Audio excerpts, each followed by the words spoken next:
My daughter-in-law kept telling me my son was recovering in Switzerland and that she needed to manage my money. But one morning, a delivery driver I knew showed up at my gate and said, "Sir, your daughter-in-law tried to have this package destroyed. Please look at it alone." I was suspicious, but I opened it anyway. What was inside made my heart stop. A cruel truth was fully revealed. Welcome to the story. Like, subscribe, and tell me where you're watching from. Now, if you were in my place, would you trust your daughter-in-law or the warning inside? That package comment below before we continue. This is a fictional story with dramatized elements for a more meaningful and engaging experience. My own mind had been failing long before the first real collapse in my life began. I sat on my porch swing, the familiar rhythmic creak of the rusted chains sounding less like a comfort and more like a warning. Alaric Vance, a 69-year-old retired senior bridge inspector, had spent 4 decades identifying the precise moment steel surrendered to stress. Yet I couldn't seem to diagnose the rot in my own head. The Blue Ridge Mountains usually stood sharp against the North Carolina sky, but today the tree line blurred into a smear of charcoal and bruised plum. My knees felt like rusted hinges, locked and unyielding as I tried to shift my weight. A strange, sharp metallic taste coated my tongue, a copper tang that I initially blamed on the old pipes of the Vance homestead. But as the cognitive fog rolled in, I realized the flavor was internal. It was the distinct electric zing of adrenaline fighting something heavy in my bloodstream, a sedative I had no memory of taking. My hands trembled against the weathered wood of the armrest, and for a moment I feared the very foundations of my reality were being dismantled by an invisible crew. A bridge doesn't collapse all at once. It screams in the language of rivets and rust for years before the river takes it. I was hearing the screams now, deep in my marrow, but I was too paralyzed to find the structural failure. The air smelled of pine and rain-slicked wood, yet it felt thick like I was breathing through a wet wool blanket. I stared at the porch boards, trying to count the grains to keep my mind anchored, but the wood seemed to ripple like water. Every instinct honed from years of inspecting the iron guts of suspension bridges told me that my internal supports were currently under sustained attack. The vertigo was a physical weight pressing against my temples until the world narrowed down to the glint of the setting sun and that persistent haunting taste of metal.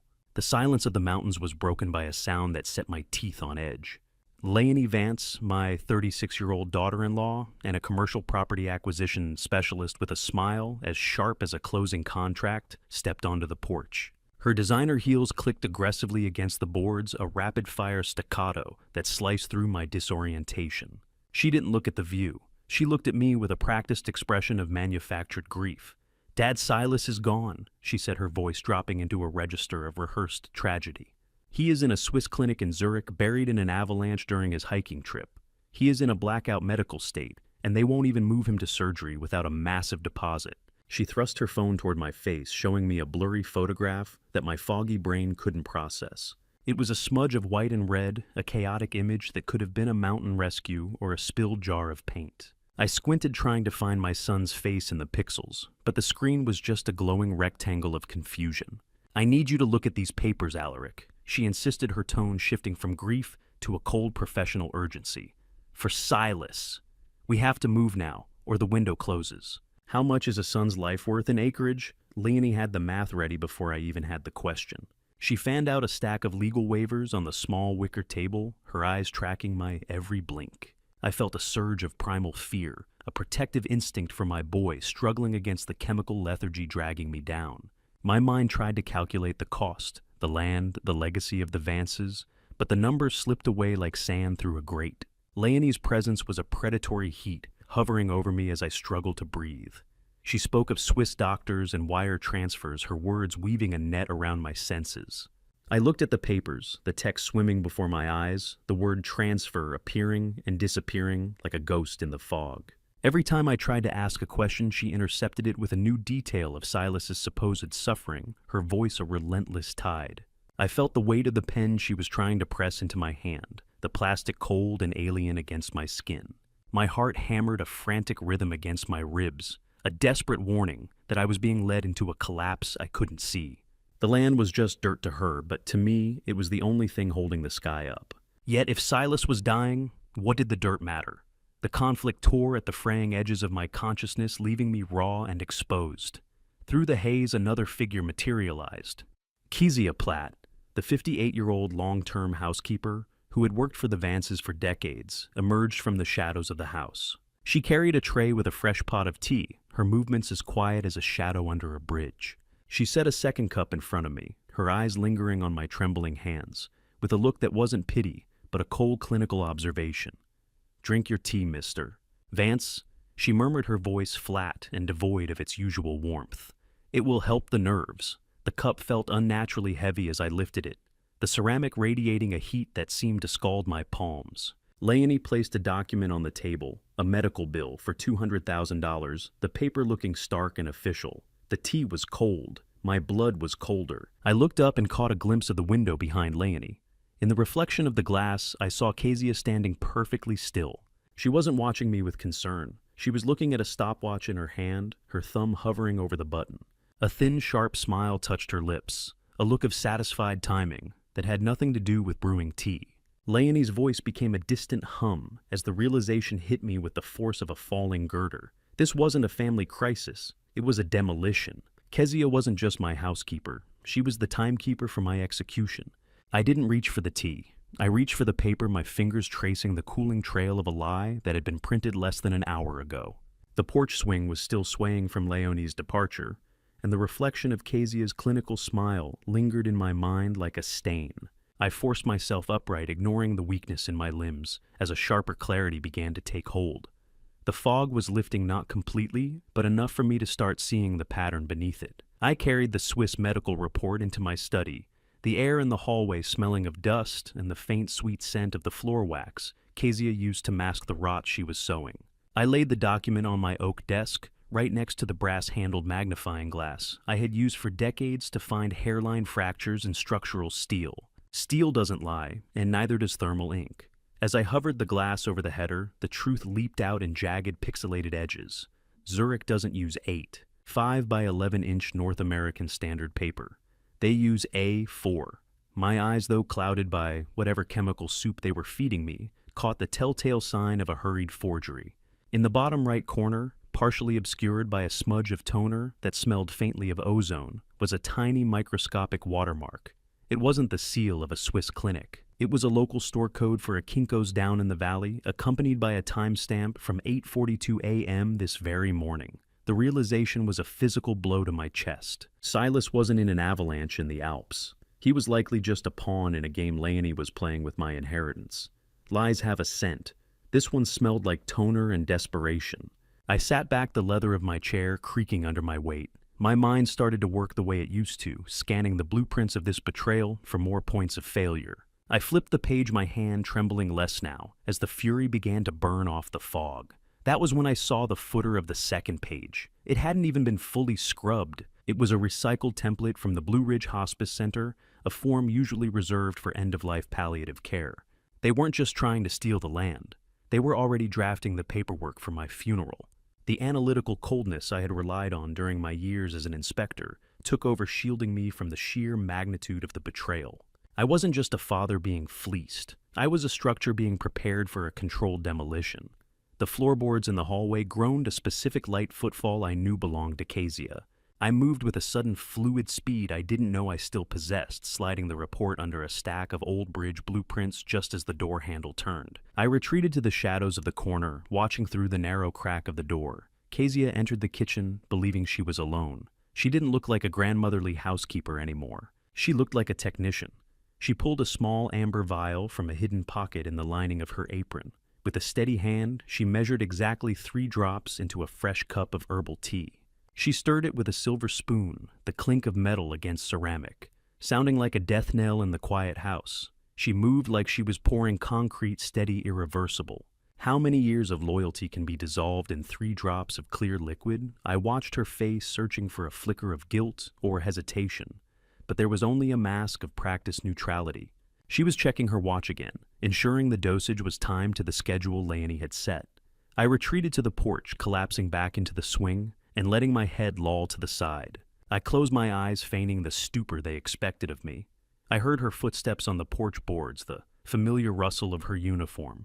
"It's a beautiful day for a nap, isn't it, mister?" "Vance?" she asked, her voice a soothing poison. I let out a soft, confused mumble, reaching out with a hand that I allowed to shake violently. I took the cup, the bitter herbal steam rising from the tea and stinging my nostrils. I waited until I heard the screen door hiss shut and the click of her retreating heels. I didn't hesitate. I leaned over the side of the swing and poured the steaming liquid into the large potted fern sitting in the corner. The soil hissed as it drank the brew. I watched as the vibrant green leaves began to curl and wilt, almost instantly the plant dying for my sins. But as the tea vanished into the dirt, I felt the last of the morning's dose begin to lose its grip. My mind was a bridge with a severed suspension cable, but the secondary supports were finally holding. I sat there for an hour watching the mountain tree line sharpen as the chemicals washed out of my system. The absolute certainty of my situation settled over me like a shroud. I wasn't crazy, and I wasn't dying, at least not yet. I stood up, my balance returning, and walked back into the kitchen. I began to search not for more lies, but for the truth they had hidden. I knelt by the heavy oak kitchen table, running my fingers along the legs. One of them felt different. I twisted the base of the rear left leg, and it gave way, revealing a hollowed-out chamber. Inside, tucked away like a shameful secret, were my actual morning vitamins swapped out for the sedatives that had been turning my brain to mush. They had been gaslighting me with my own medicine cabinet. I clutched the real pills in my palm, the plastic casing biting into my skin. The poison was meant to make me forget, but all it did was make me remember exactly where I hid my backup set of keys. I stood before the bathroom mirror and practiced the death of my own dignity, relaxing my jaw until I looked as hollow and vacant as the shell they wanted me to be. The cold porcelain of the sink bit into my knuckles as I leaned forward, studying the slackness of my eyes. The pills I had recovered from the hollowed table leg sat heavy in my pocket, a secret weight that anchored me to the truth. I had to become the man they were manufacturing, a confused, decaying relic. I adjusted my posture, letting my shoulders slump and one corner of my mouth droop ever so slightly. It was a performance that required every ounce of my analytical focus. If I moved too fast or thought too clearly, the structural integrity of my facade would crumble. I spent several minutes staring at my own reflection until I no longer recognized the sharp inspector who had spent 40 years judging the safety of bridges. I was now just an old man waiting for the end. I debuted my performance that afternoon in the living room. The air was thick with the smell of stale cigar smoke, likely from one of Leonie's business associates, and her own sharp, expensive perfume that always seemed to precede her like a chemical spill. She was sitting on the sofa, scrolling through documents on her tablet, while Kezia stood by the window, adjusting the drapes with a precision that bordered on the obsessive. I shuffled into the room, making sure my slippers dragged across the carpet with a rhythmic, irritating scuff. I stared at the television for a long moment, then turned to Leonie with a look of practiced helplessness. "Is it time for dinner yet, Martha?" I asked, my voice thin and wavering. "I can't find the news channel on this clicker." I saw them exchange a glance, a flicker of suppressed triumph passing between them, like a hand of winning cards. Leonie set her tablet down and walked over to me, her touch on my arm as cold as a mountain stream in winter. "It is Leonie, Dad," she said, her voice dripping with a calculated, patronizing sweetness. "Martha has been gone a long time. Just rest now. Let me take that remote from you. How much of a man can you peel away before there is nothing left but the anger?" I allowed her to lead me back to my chair, nodding vacantly as she spoke. Inside, my mind was recording every detail, every micro-expression of their satisfaction. They weren't just watching me decline, they were cheering for it. Late that night, I waited until the house settled into its nocturnal rhythm of creaks and sighs. Using the skills of a man who knows every floorboard like a familiar blueprint, I navigated the dark hallways without a sound. I positioned myself near the kitchen pantry, my back pressed against the cool plaster. Through the half-open door, I could see the glow of a single low-wattage bulb. Leonie and Kezia were huddled together, their voices hushed, but carrying a jagged edge of urgency. They were discussing the liquidation schedule for the 85-acre estate, and the coldness in Leonie's tone as she detailed the dismantling of my life's work was a physical chill. "Once the old man signs the Northridge Tract, we won't need Silas as leverage anymore," Leonie whispered. She tapped a finger on a map. I recognized the ancestral forest my father had preserved for decades. The resort. My father's trees turned into a parking lot. It wasn't just a sale. It was an Alpine Ridge resort project, a high-density concrete scar on the land. I felt a surge of righteous fury, but I kept my breathing shallow. Then came the mention of a permanent solution for Silas. "Vance says the sedation can be made permanent whenever we give the word," Kezia added, her voice flat and clinical. The implication hit me with the force of a structural collapse. They weren't just holding Silas, they were preparing to dispose of him once the land titles were clear. My son was a leverage point with an expiration date. My rage was no longer just about the land. It was a primal paternal fire. Leonie's phone buzzed, and she stepped out of the kitchen to take the call, her sharp heels clicking away toward the foyer. Kezia turned her back to the pantry to begin tidying the counter, leaving the cabinet where she kept the amber vials momentarily unattended. I moved with predatory silence, a ghost in my own hallways, haunting the people who were trying to bury me. My hand shot out, snatching one of the amber sedative vials from the back of the shelf. I felt the smooth clinical glass against my palm, a piece of evidence that weighed more than its physical mass. I retreated to my bedroom just as I heard Kezia turn around. My heart hammered against my ribs like a trapped bird, but my hands remained perfectly steady. I slipped into my room and closed the door, the latch clicking home with a finality that felt like a declaration of war.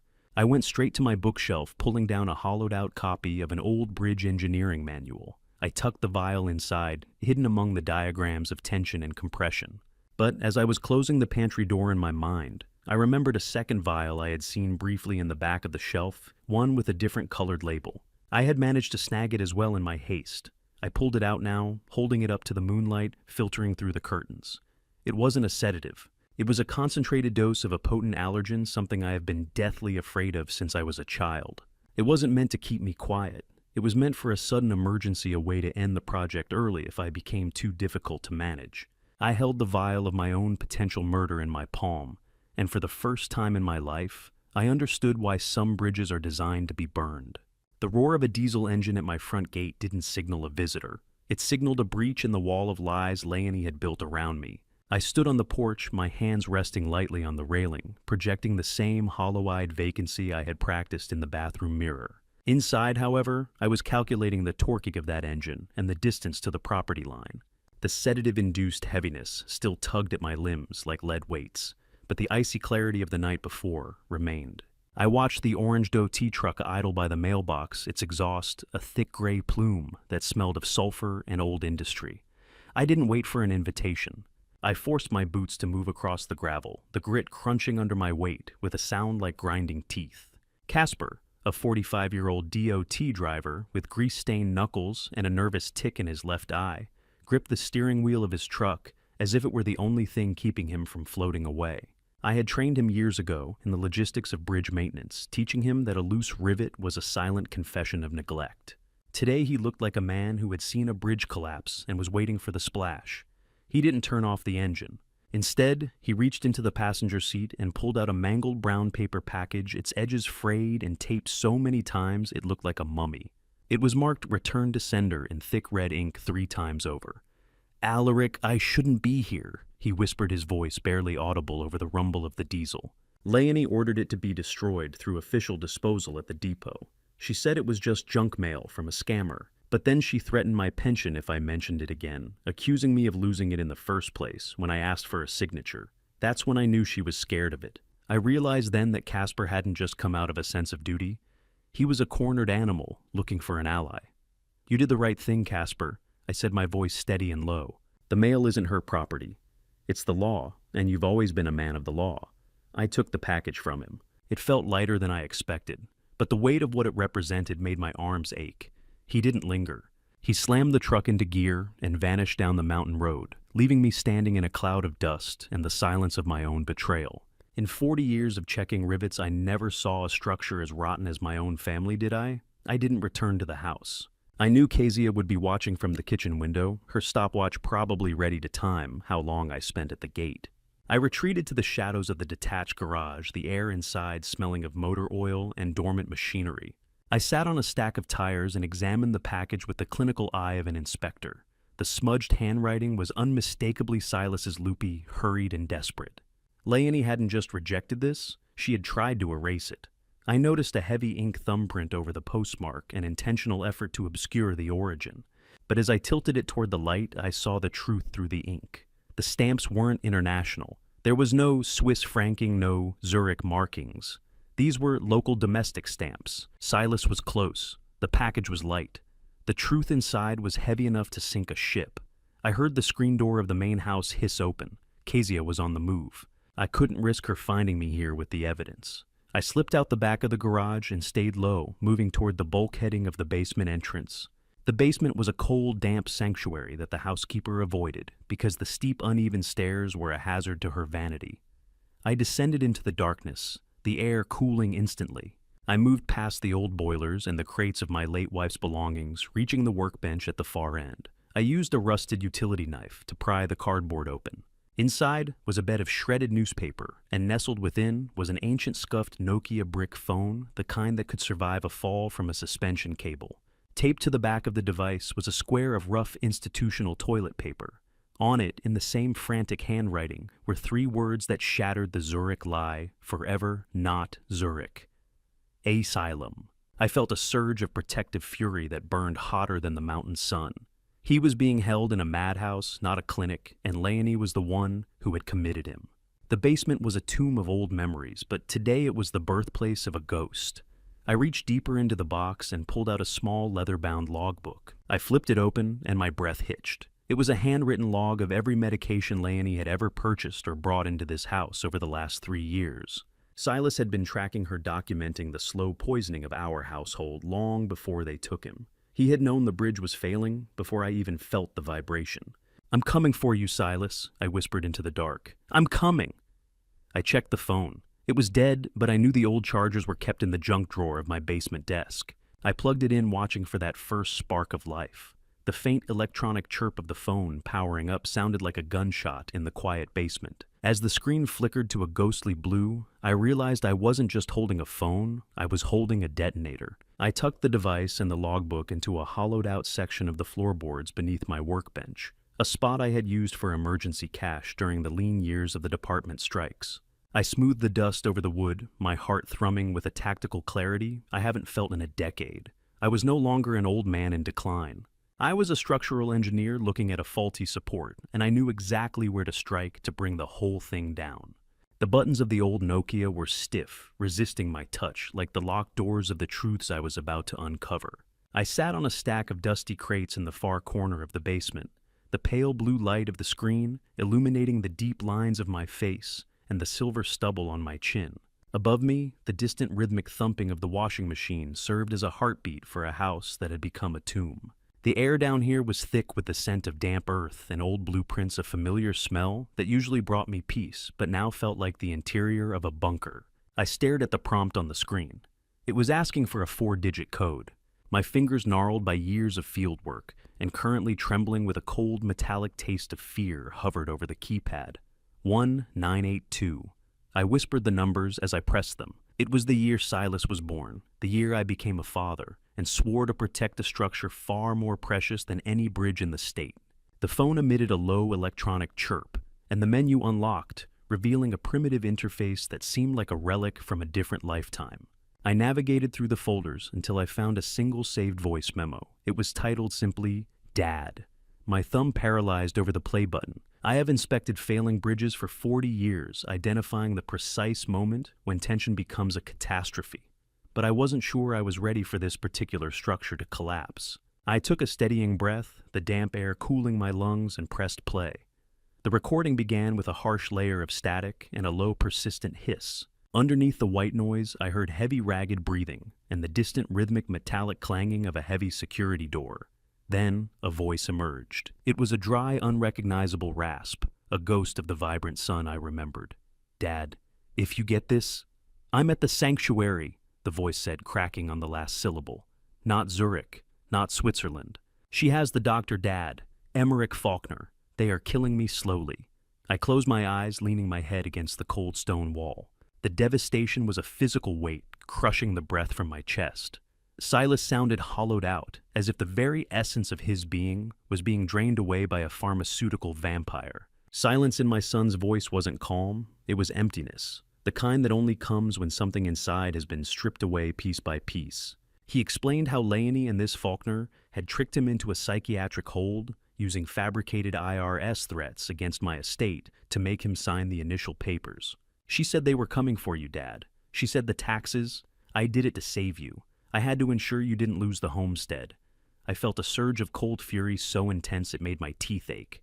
Leonie hadn't just stolen 2 years of his life, she had used his love for me as the pry bar to break him. But the betrayal cut even deeper. Silas's voice grew more frantic, the rasp sharpening into a desperate urgency.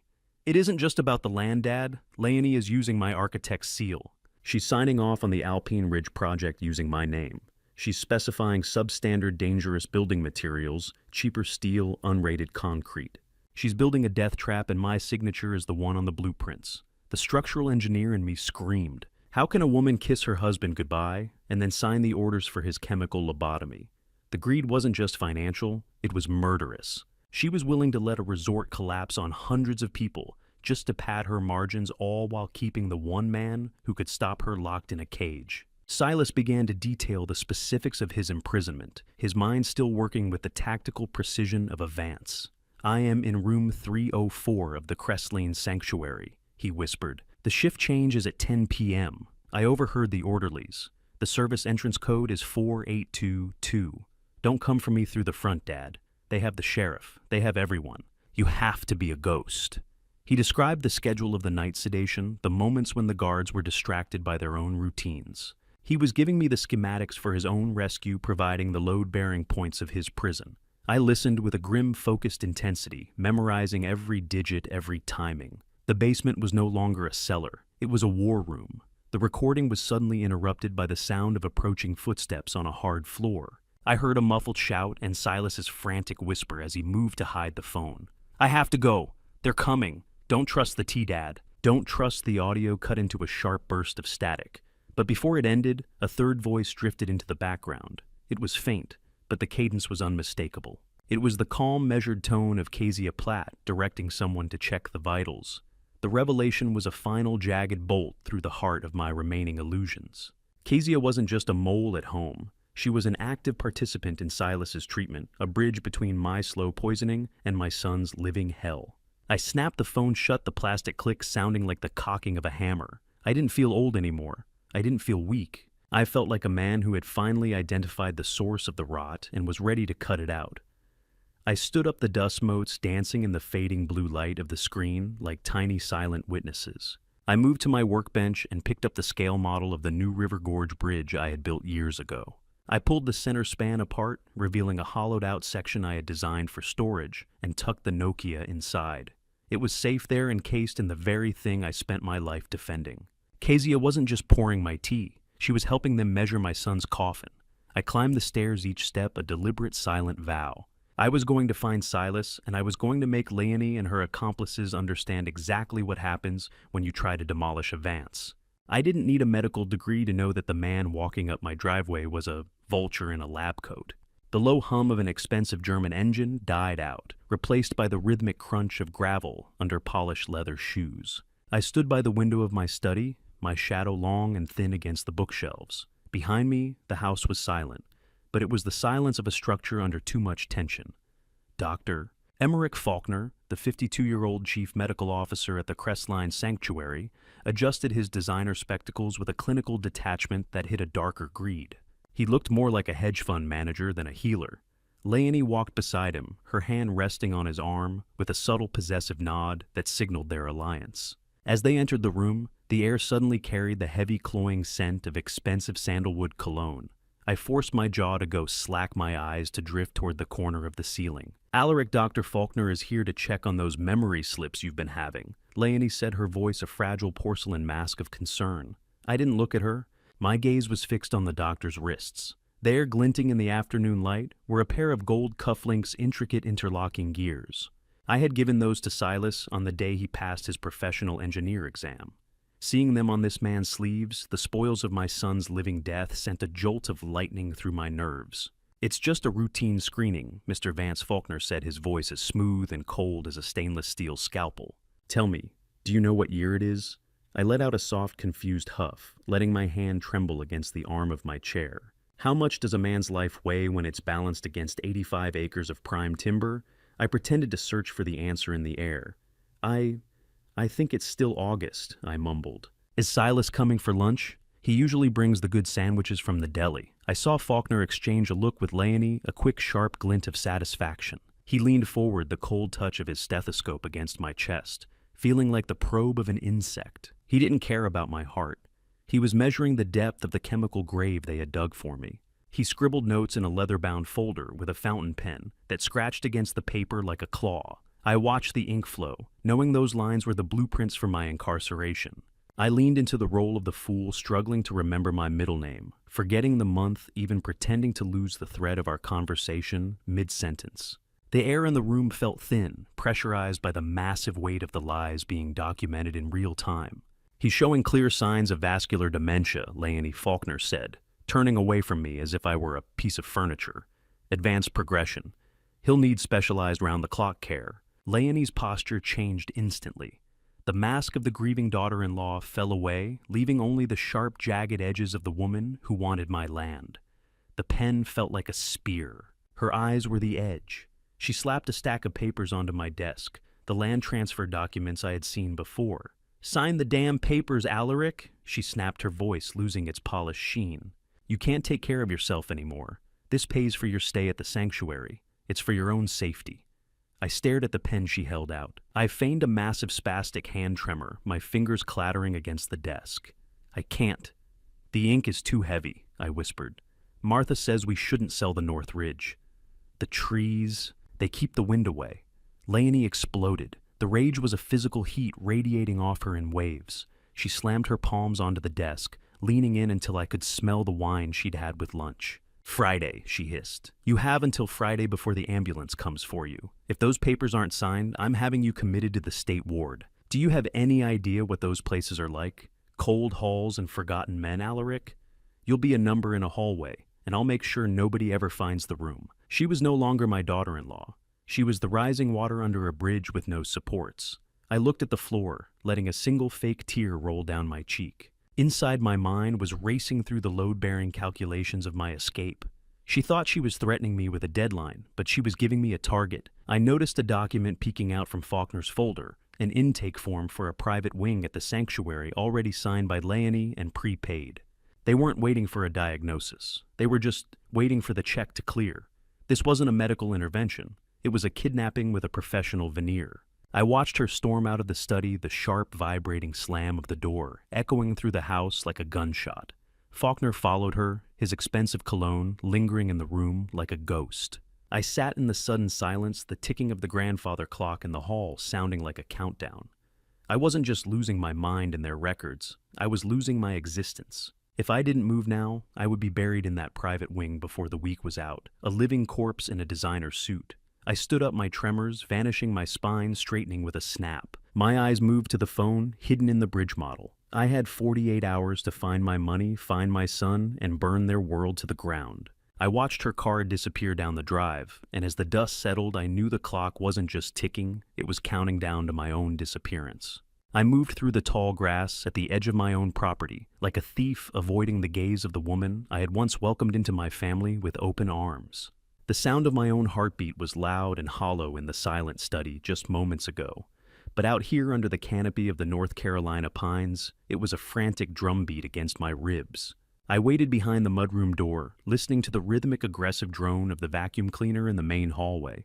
Kezia was occupied, her back turned to the rear exit as she scrubbed away the evidence of my existence. I slipped out into the morning air, the damp smell of moss and wet earth filling my lungs. I avoided the gravel driveway entirely, knowing that the crunch of stone would alert the very walls of the house.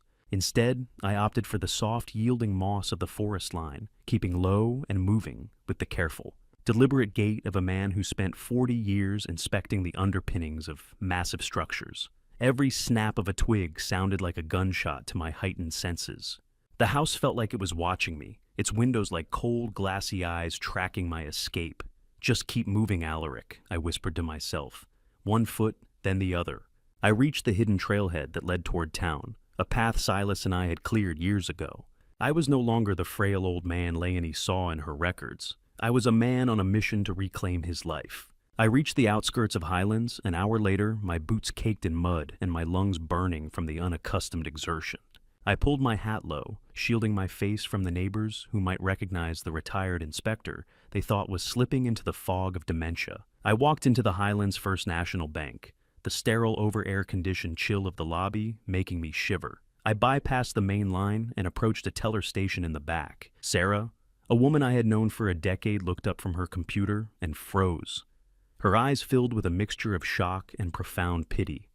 "Mr. Vance," she breathed, her voice barely a whisper. "I didn't think... We heard you weren't well. I need a full statement for the Vance Trust, Sarah," I said, my voice as steady as a load-bearing beam.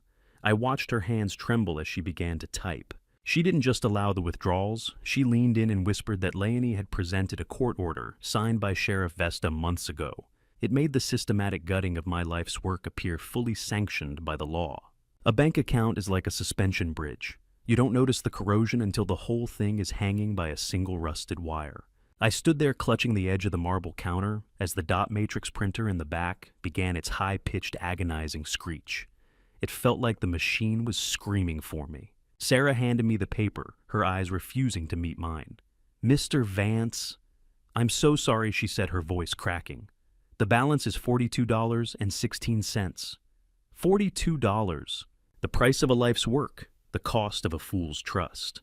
I stared at the numbers until they blurred. $12.5 million, the security for my son's future, and my own old age had been evaporated. Leonie hadn't just stolen my money, she had erased my legacy. I felt a cold shock settle in my bones, a weight far heavier than the leaden fatigue of the sedatives. I folded the statement with mechanical precision and tucked it into my breast pocket. I was a dead man on paper, but I was still breathing.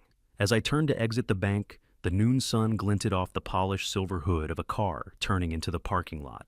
My blood turned to ice. It was Leonie's Mercedes. I ducked behind a thick brick pillar near the entrance, my heart hammering against my ribs with enough force to bruise. I watched through the glass as the car came to a stop in a reserved space. Leonie stepped out looking every bit the high-powered executive who had already spent my future in her head. She was wearing a sharp charcoal suit, her movements fluid and confident. "She's here." I thought, a spike of adrenaline cutting through the shock. How did she know? Did Kezia call her the moment the vacuum stopped? "Hide, you old fool. Don't let her see you breathe." I didn't wait to find out. I edged around the pillar, keeping the brick between me and her line of sight. I managed to slip into the narrow alleyway that ran alongside the bank, just as she reached the front doors. I pressed my back against the rough, abrasive texture of the alleyway bricks, the heat of the noon sun radiating off the stone. If she's here now, what has she done with the house while I've been gone? I peeked around the corner of a dumpster, watching her walk away from the car.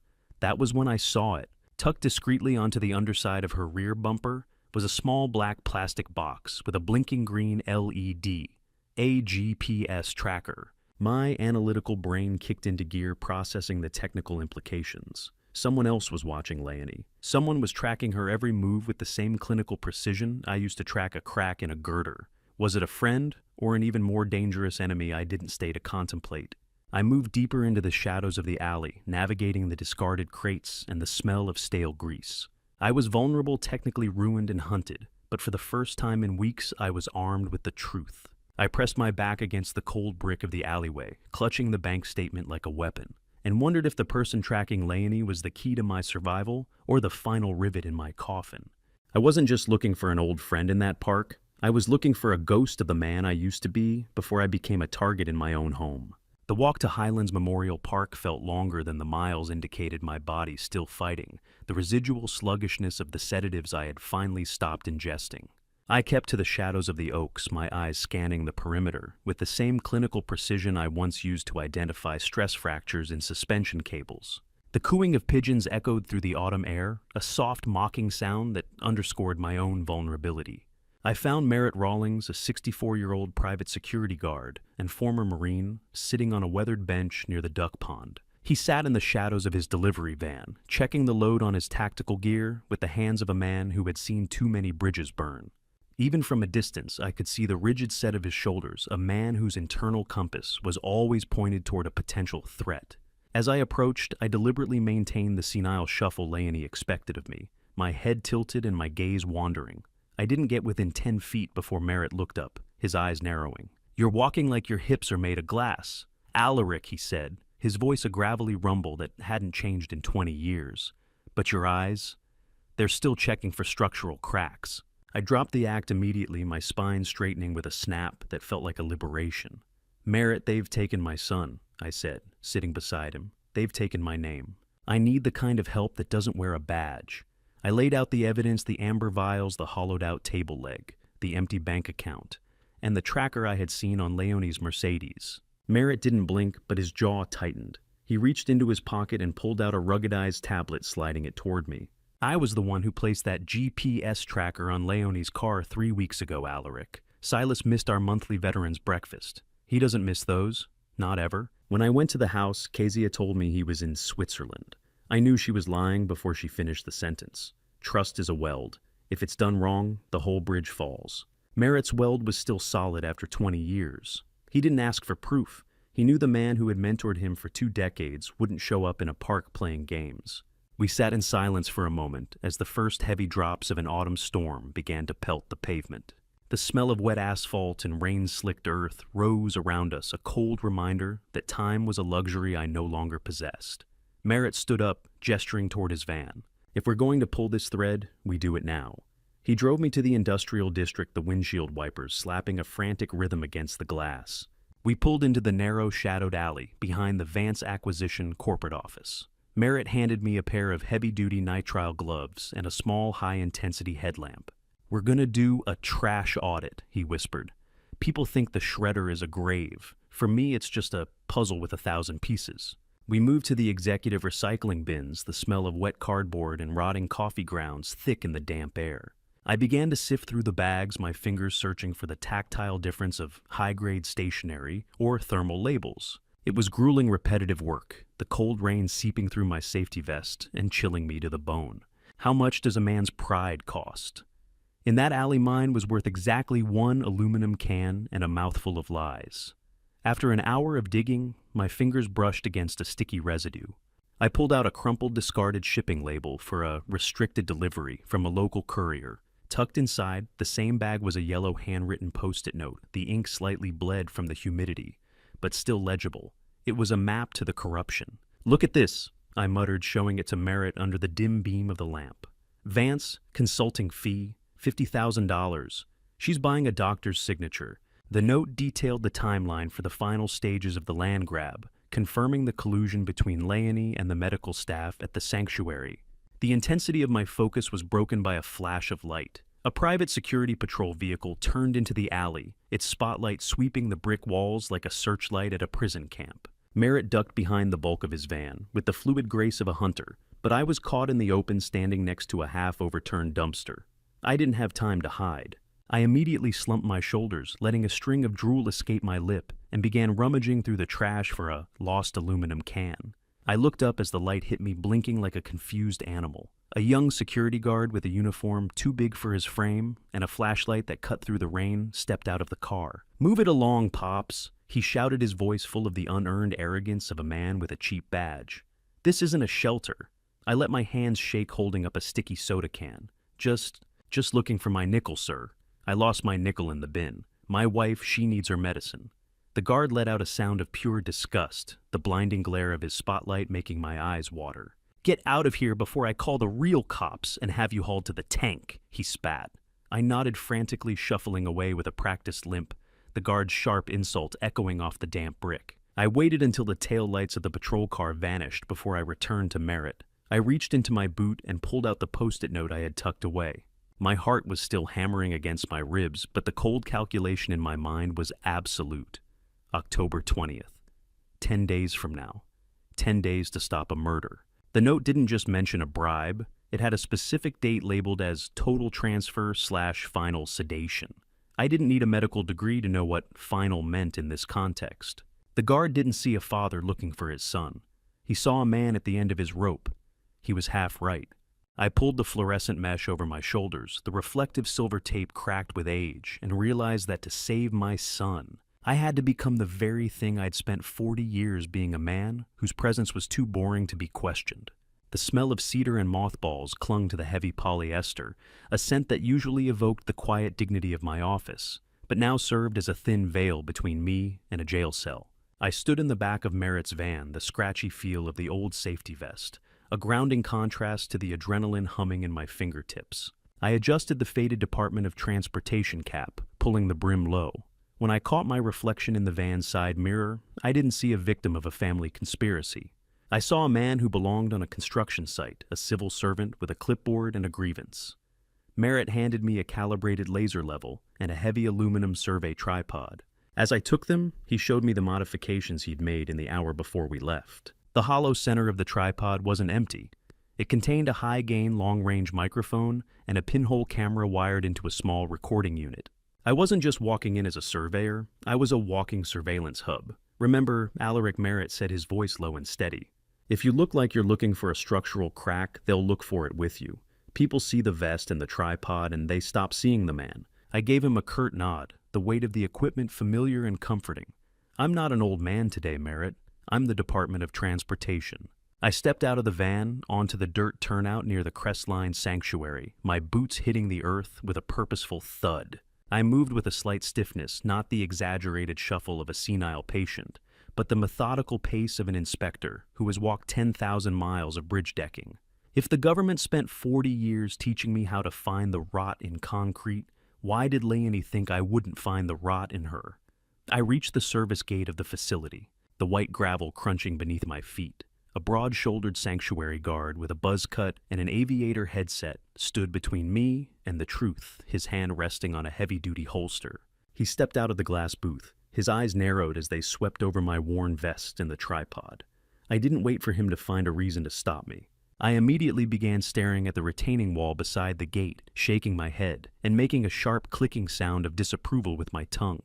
I adjusted the tripod with a metallic click as the legs extended, setting the level with aggressive precision. "You want the north wall to slide into the ravine," I snapped, looking at the guard for the first time. "Because that's where the data is pointing." The guard blinked, taken aback by the sudden offensive. "I don't have you on the manifest, sir," he said, though. His hand moved away from his belt to adjust his headset. I let out a long, theatrical sigh, the kind I used on junior engineers who forgot their hard hats. "Of course I'm not on your manifest. I'm a field emergency dispatch from the DOT. We've got seismic anomalies showing up in the sensors half a mile down the ridge, and the primary suspect is the delivery bay foundation here. It's compromising the structural integrity of the main road." I shoved an expired federal-style inspector's badge in his face, keeping my thumb over the date while pointing at the official-looking seal. Technical jargon is a lockpick for the mind. I used it like a crowbar. I continued to overwhelm him with talk of subsidence, lateral load displacement, and shear stress, all while scribbling frantically on my clipboard. He looked at the tripod then, at my gray hair, and the absolute bored authority in my expression. Lazy bureaucracy is a powerful ally. He assumed an old surveyor wasn't worth the paperwork or the risk of a facility collapse on his watch. "Call your director if you want to explain why the facility just slid 2 inches into the creek because you wanted a signature on a Monday," I added, already turning back to my tripod. The guard hesitated longer than I expected, his radio crackling in his ear, as if he was waiting for confirmation that never came. He looked from my badge to the tripod, weighing paperwork against potential liability. The silence stretched until I could hear the wind pushing against the fence. Then the buzzer sounded a harsh, high-pitched grinding noise that vibrated in my chest like a warning. The gate's locking mechanism disengaged with a heavy thud. "Make it quick, old-timer," the guard grumbled, stepping back into his booth. "My boss is a stickler for the rules." I gave him a distracted wave, my heart hammering a rhythm of triumph against my ribs. "The road won't wait for your boss, son." I walked through the gate, my boots hitting the pristine black asphalt of the interior perimeter. The air here was different, colder, sterile, and smelling faintly of bleach and cut grass. It was a manicured lie of a place. The buzzer was the sound of a bridge being crossed, and I had no intention of turning back. As I moved toward the delivery bay, I scanned the parking lot, my eyes landing on a blacked-out SUV sitting in a VIP spot near the main entrance. My breath hitched. Even from 50 yards away, I recognized the customized bull bar and the specific glint of a gold and silver shield on the dashboard. It was Sheriff Vesta's personal cruiser. My analytical mind processed the data.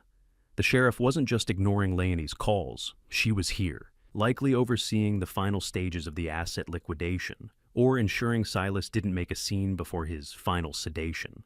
I wasn't just up against a greedy daughter-in-law and a crooked doctor. I was walking into a fortress protected by the local law. I set my tripod down near the service entrance, pretending to take a measurement, while the pinhole camera captured the layout of the cameras and the guard rotations. I felt a surge of cold, righteous anger. They had turned a medical facility into a black site for their greed. I stepped onto the manicured grass of the clinic, and as the gate clicked shut behind me, I saw the sheriff's badge glinting in the window of the blacked-out SUV. I was a ghost in their machines now, but soon I would be the structural failure they never saw coming. The transition from the wild Blue Ridge air to the sterile, pressurized hum of the sanctuary was like stepping into a tomb designed by an interior decorator. I moved through the service entrance, my boots making no sound on the industrial-grade floor. Above me, the rhythmic sweep of a motorized security camera sounded like a ticking clock, its mechanical eye searching for anything that didn't belong. I pulled my clipboard tighter against my chest, a thin shield against the growing weight of the silence. I navigated the service corridors with a surveyor's eye for detail, pausing at a junction to study the fire escape maps posted near the elevators. My heart was a steady hammer in my chest as I identified the layout of the north wing. I noticed a flickering fluorescent bulb near a camera junction, its dying light creating a strobe effect on the wall. Watching the cameras, I saw they operated on a predictable 8-second sweep. 8 seconds, that was all the window I had. I timed my movements, slipping through the shadows as the camera turned its gaze away, feeling like a ghost in the very machine that was meant to keep me out. I recalled a file I had seen once, a background check Leonie had left in her home office. Kezia wasn't just a mole. She was a former licensed practical nurse whose license was revoked for medication theft years ago. Leonie hadn't found a loyal friend. She had found a criminal she could blackmail into being a professional jailer. A facility like this is built on a foundation of silence, but silence has its own frequency if you know how to listen for the cracks. I followed the hum of the pressurized ventilation system deeper into the heart of the north wing, my senses sharp and scanning for structural flaws in their security. As I approached the laundry staging area, a familiar scent hit me: lavender and industrial starch. It was the exact smell of the Vance homestead pantry, a scent that used to mean safety, but now carried the sharp tang of a crime scene. I pressed myself against a stack of heavy wooden crates, my breathing shallow and controlled. The service elevator dinged a sharp, cheerful sound that felt like a scream in the quiet hallway. I watched through a narrow gap in the crates as the doors slid open. A woman in a pale blue medical scrub set exited the lift, holding a clipboard with a terrifying authority. I knew that walk. I've watched that walk across my kitchen for 20 years. Lavender, the smell of home, now the scent of a crime scene.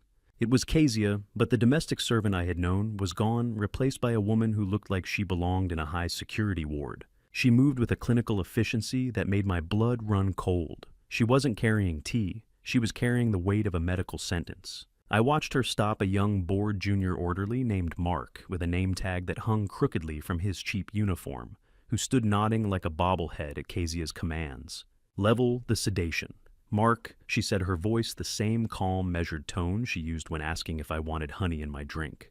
Dr. Faulkner wants patient 304, compliant for the noon visitor. Yes, Nurse Platt, the boy replied, scurrying off toward the medicine cabinet. The revelation was a physical blow. Kezia turned the corner, her face fully visible in the harsh light. There was no warmth there, only the cold precision of a woman who had traded her soul for a paycheck. I lunged into a narrow linen alcove, my shoulder hitting the wall with a dull thud. I reached out and pulled a heavy cart of soiled sheets in front of me, the cold, rubbery texture of the vinyl bag slick against my fingers.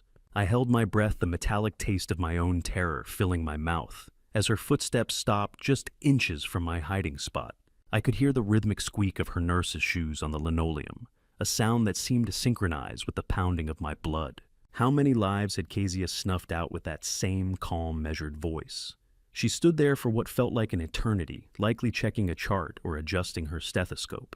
The air in the alcove was stale and hot, smelling of bleach and the sweat of forgotten patients. I stayed perfectly still, a rivet in a bridge that refused to snap under the pressure. Finally, the squeaking began again, fading as she moved toward the main nurse's station. I let out a breath I didn't know I was holding, my hands shaking as I looked out from behind the cart. The noon visitor mentioned by Kezia wasn't Leonie, it was the shark lawyer. I knew that term from the Vance Trust documents. It was the nickname Silas used for the estate liquidator who specialized in forced sales. The final asset signing was happening today, much sooner than Friday. My deadline hadn't just moved, it had vanished. I was standing in the shadows of a facility that was prepped to erase my son's legacy in the next hour. Kezia wasn't just pouring my tea anymore. She was the gatekeeper to my son's final hour. The sound of her footsteps faded, leaving a silence that screamed for action. I looked at the corridor leading to the patient rooms. Room 304 was somewhere in that maze of white walls and locked doors. I stepped out of the alcove, my old DOT cap pulled low, and began to move. Every second I wasted was a second Silas didn't have. I didn't have a map and I didn't have a key, but I had 40 years of experience finding the way into structures that were meant to remain closed. I was a Vance, and if this bridge was going to fall, I was going to be the one to choose how it landed. I emerged from the linen alcove with the predatory focus of an inspector who had finally found the crack that would bring the entire bridge down. The sound of Kezia's footsteps faded into the rhythmic hum of the pressurized ventilation system, leaving a silence that screamed for action. I didn't waste a heartbeat. I moved down the north wing corridor, my eyes locked on the room numbers, until I saw the heavy steel slab labeled 304. It wasn't a hospital door. It was a vault. Arrogance is their biggest structural flaw, and they had relied so heavily on the electronic keycard system that they'd neglected the emergency manual override. I reached into my pocket and pulled out a thin-tempered metal shim I'd swiped from my workbench. Using my mechanical intuition, I slid the tool into the gap above the handle, feeling for the secondary tumbler. After several tense seconds of feeling for the internal mechanism, I finally caught the secondary tumbler. With a sharp practice flick of my wrist, it clicked. I slipped inside with the silence of a shadow, pulling the door shut behind me. The room was dim, illuminated only by the sickly green glow of a heart monitor and the flickering of a dying fluorescent bulb in the ceiling. The air was a stagnant soup of industrial-strength sedatives, sour sweat, and neglected humanity. It was a stark, rotting contrast to the polished marble of the lobby. I saw the bed in the center of the room, and my breath hitched. Silas lay there, but he was a ghost of the man I knew. He was strapped down with thick leather restraints, the hide dark and worn from his futile struggles. I moved to the bedside, my hands trembling as I saw the IV line snaked into his arm. My analytical mind took over before the grief could drown me. I followed the tube back to the pump and felt a jolt of pure ice in my marrow. The IV wasn't just delivering a baseline sedative. It was rigged to a secondary remote-controlled servo pump. Emmerich could trigger a massive lethal cardiac event from his office with a single keystroke. They hadn't just imprisoned my son, they had wired him like a demolition charge. Before I reveal the detail that changes everything about Silas's condition, are you still with me? Comment A, if you think I should unhook the IV now, or B, if I should wait and record the evidence first and give me one short reason for your choice. Please note, the following part includes some fictionalized details added to deepen the emotional impact. If you prefer strictly factual retellings, you can stop here. I reached out and gripped Silas's shoulder, shaking him gently at first, then with a desperate urgency. Silas, it's Dad. Open your eyes, son. I whispered, my voice cracking under the strain of 1,000 unsaid apologies. For a long, terrifying minute, there was no response, only the shallow, ragged whistle of his breathing. Then his eyelids fluttered. He groaned a low animal sound of pain before his eyes finally found mine. They were bloodshot and unfocused, dancing with the chemical fog of a dozen different neuroleptics. Dad, he rasped the word, barely a ghost of a sound. But she said the IRS took you. She said the stress was too much. She said you died in the county ward months ago. The cruelty of the lie was a physical blow to my chest. Leonie hadn't just taken his freedom. She had tried to erase the only reason he had to keep fighting. I leaned closer, my forehead nearly touching his. I'm right here, Silas. I never left. We're gonna get you out of this hole. I pulled the Nokia phone from my vest, my fingers moving with a cold, tactical precision. I hit the recording button and aimed the lens at the IV bag, ensuring the label was clear. Neuroleptics, high-dose sedatives. I panned the camera down to the leather cuffs biting into his emaciated wrists. The skin there rubbed raw and weeping. I narrated the findings in a flat clinical monotone, the same voice I used to document the failure of the Silver Bridge. Patient is Silas Vance. Evidence of prolonged chemical restraint and unauthorized remote medical devices. I was documenting their death warrants. Silas watched me, a flicker of the old Vance grit returning to his gaze. I hear him, Dad, Silas whispered, his eyes darting toward the door. The vulture is coming for his morning meal. Faulkner, just as he spoke, the muffled sound of Doctor. Emmerich's distinctive arrogant laughter echoed from the hallway, growing louder with every second. He was talking to someone, his voice full of the easy confidence of a man who thinks he's already won. I had the evidence. The recording was saved to the Nokia's internal drive, but the room was a dead end. Dad Silas breathed, his voice rising in panic. The photo. The one she showed you of the accident in the Alps. It wasn't Zurich. They took it in the basement garden here. They used a snow machine from the resort's planning office. The lie was total. Every piece of data Leonie had fed me was a manufactured structural failure. The door handle turned, the heavy lock clicking back, with a sound like a guillotine blade being released. I had exactly 3 seconds to vanish or become patient 305. I looked at the small square opening of the laundry chute in the corner of the room, the only exit that didn't lead into Emmerich's arms. The heavy metallic thud of a distant security door closing signaled the doctor was just outside. I gave Silas's hand one last squeeze, a silent promise of fire and blood, and lunged for the chute. The metal lip of the laundry chute was cold against my palms, a vertical escape tunnel that offered a choice between a broken neck and a life in chains. I didn't hesitate. As the door handle to room 304 turned with a heavy final click, I threw myself forward head first into the galvanized darkness. The transition from the sterile room to the raw metallic interior of the chute was instantaneous. I hurtled downward, the screech of metal on metal echoing in my ears like a dying suspension cable. My old DOT safety vest snagged on a stray rivet, the fabric tearing with a sharp rip that vibrated against my spine, but gravity was a relentless inspector, pulling me deeper into the gut of the facility. As I plummeted through the dark, my hand brushed against a heavy rectangular object, sitting on an internal ledge, a discarded patient logbook that someone had carelessly left in the bin path. My fingers clamped onto it by pure instinct. Falling through that chute was like the structural failure of a suspension cable, terrifying, messy, and irreversible. I slammed into the basement level with a jarring impact that felt like a bridge collapse in my own ribcage. Fortunately, I landed on a mountain of soiled linens that smelled of industrial detergent and stale sweat, a soft landing that saved my 69-year-old frame from total destruction. I scrambled out of the bin, my heart hammering against my lungs, just as a voice crackled over a nearby intercom. "Check the chute!" Something heavy just went down. "Not today, you vultures. Not today." I rolled onto the concrete floor, clutching the Nokia and the stolen logbook to my chest like holy relics. I moved through the basement, navigating a labyrinth of steam pipes and electrical conduits that hissed and hummed with a life of their own. I found a roll-up garage door near the back, the kind used for hazardous waste removal. The metal was rusted and heavy, but I heaved it upward just enough to squeeze my body through the iron, scraping against the floor with a sound that seemed to carry for miles. I tumbled out into the cold mud and the lashing rain of the facility's backside. The air here was sharp with the scent of wet pine and ozone. I realized I was now in the dead zone, the unlit forest sector between the high security building and the perimeter fence. The rain was ice. The dogs were fire. Almost immediately, the silence of the woods was shattered by the deep guttural barking of K-9 units. They knew I was out. I pushed myself up my knees, screaming in protest. But my heart was louder, a frantic drumbeat of survival. I began to sprint, or at least the closest thing to a sprint my body could manage, through the dense underbrush. I used my knowledge of bridge culverts to navigate a steep drainage ravine, sliding down the muddy banks and clawing my way back up the other side. The wet slap of paws on the mud was getting closer, a rhythmic sound that chilled me more than the rain. I could hear the hot, heavy breath of the pursuing dogs, the sound of the hunt narrowing the world down to the next 10 feet of darkness. How does a sheriff justify using attack dogs on a grandfather? The question burned in my mind as I reached the chain-link perimeter fence. I could see the road through the mesh, a ribbon of wet asphalt that offered the only hope of escape.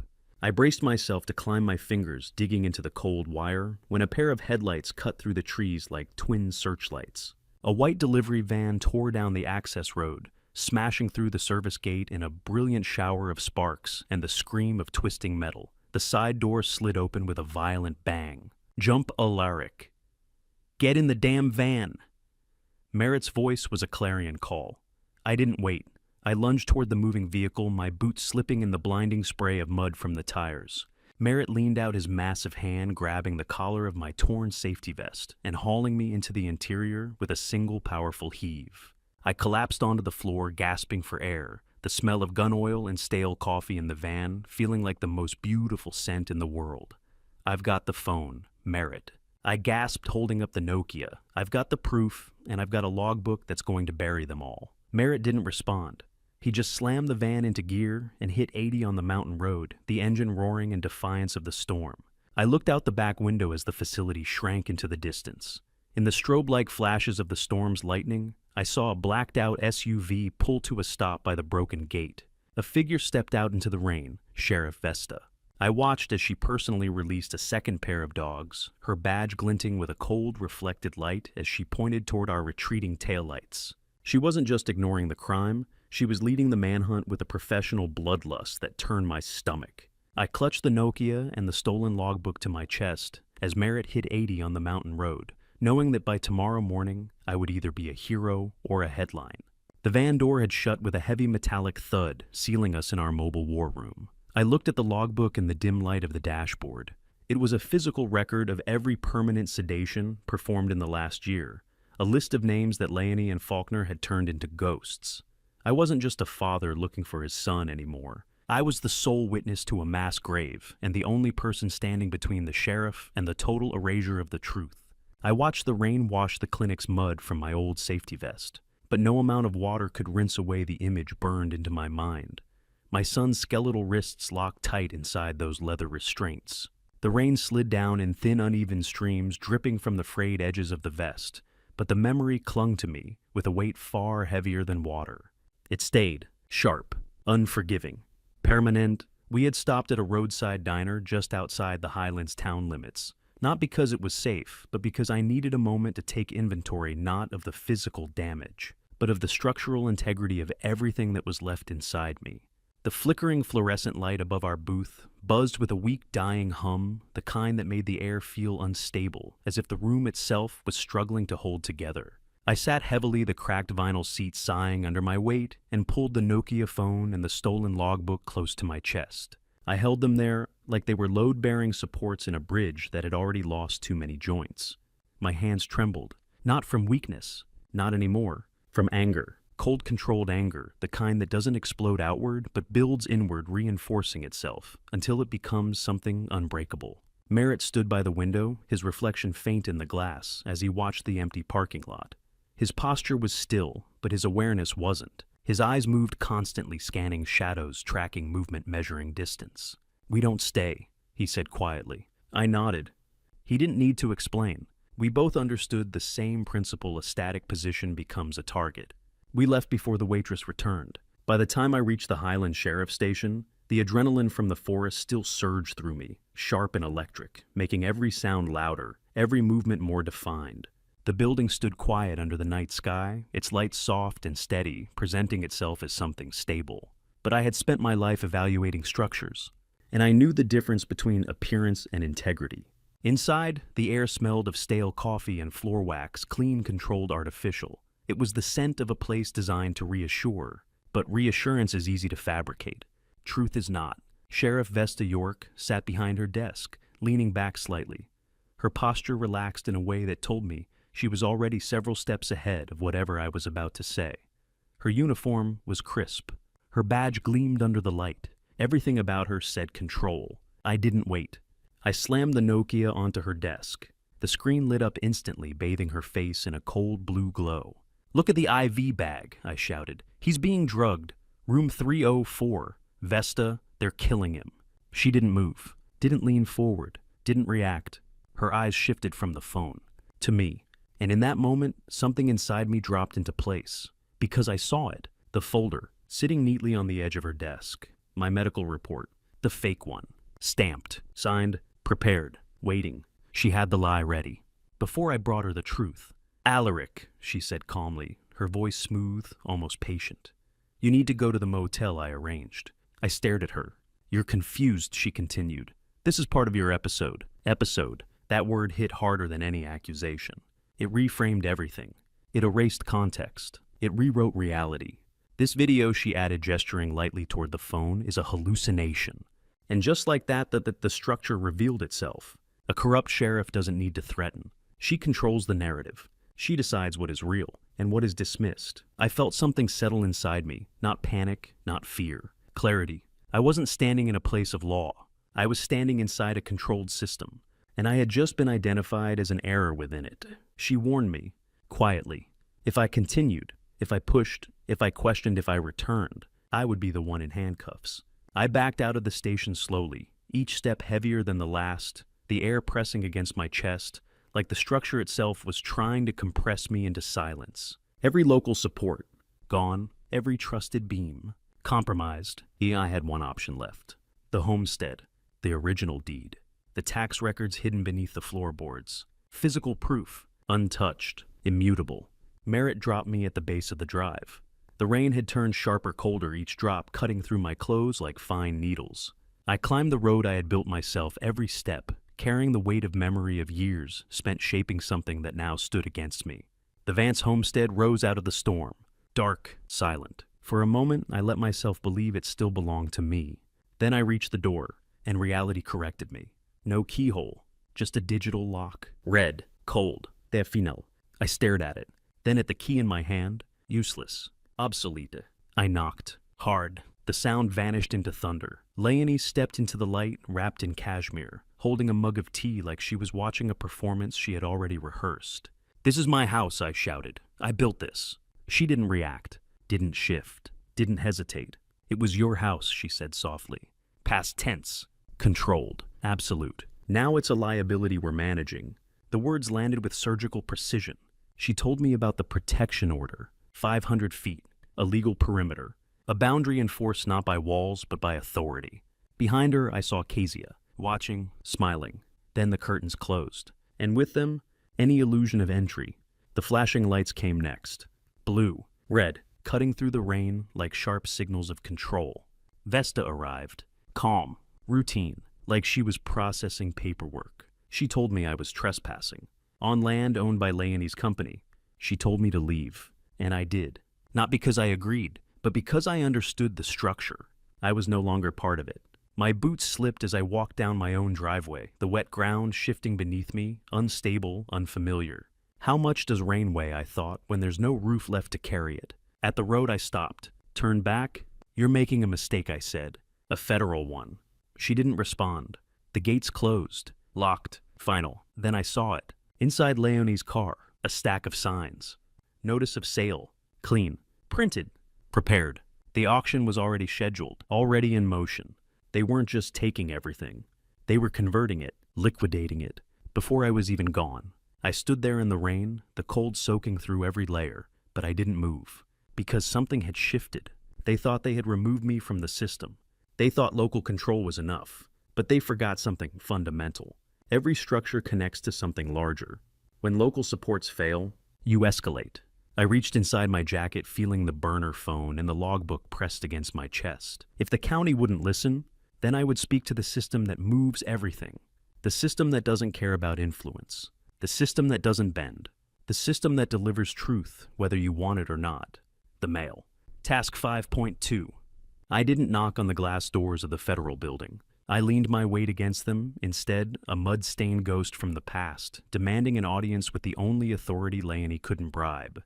The long, shivering walk toward the Asheville city limits had stripped away the last of my physical warmth, leaving only a cold, vibrating core of purpose behind.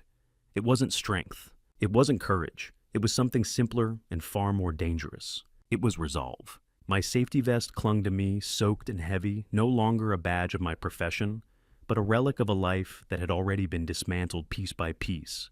The mountain mud had dried into a gray crust along my boots, cracking slightly with each step as I crossed into the sterile lobby.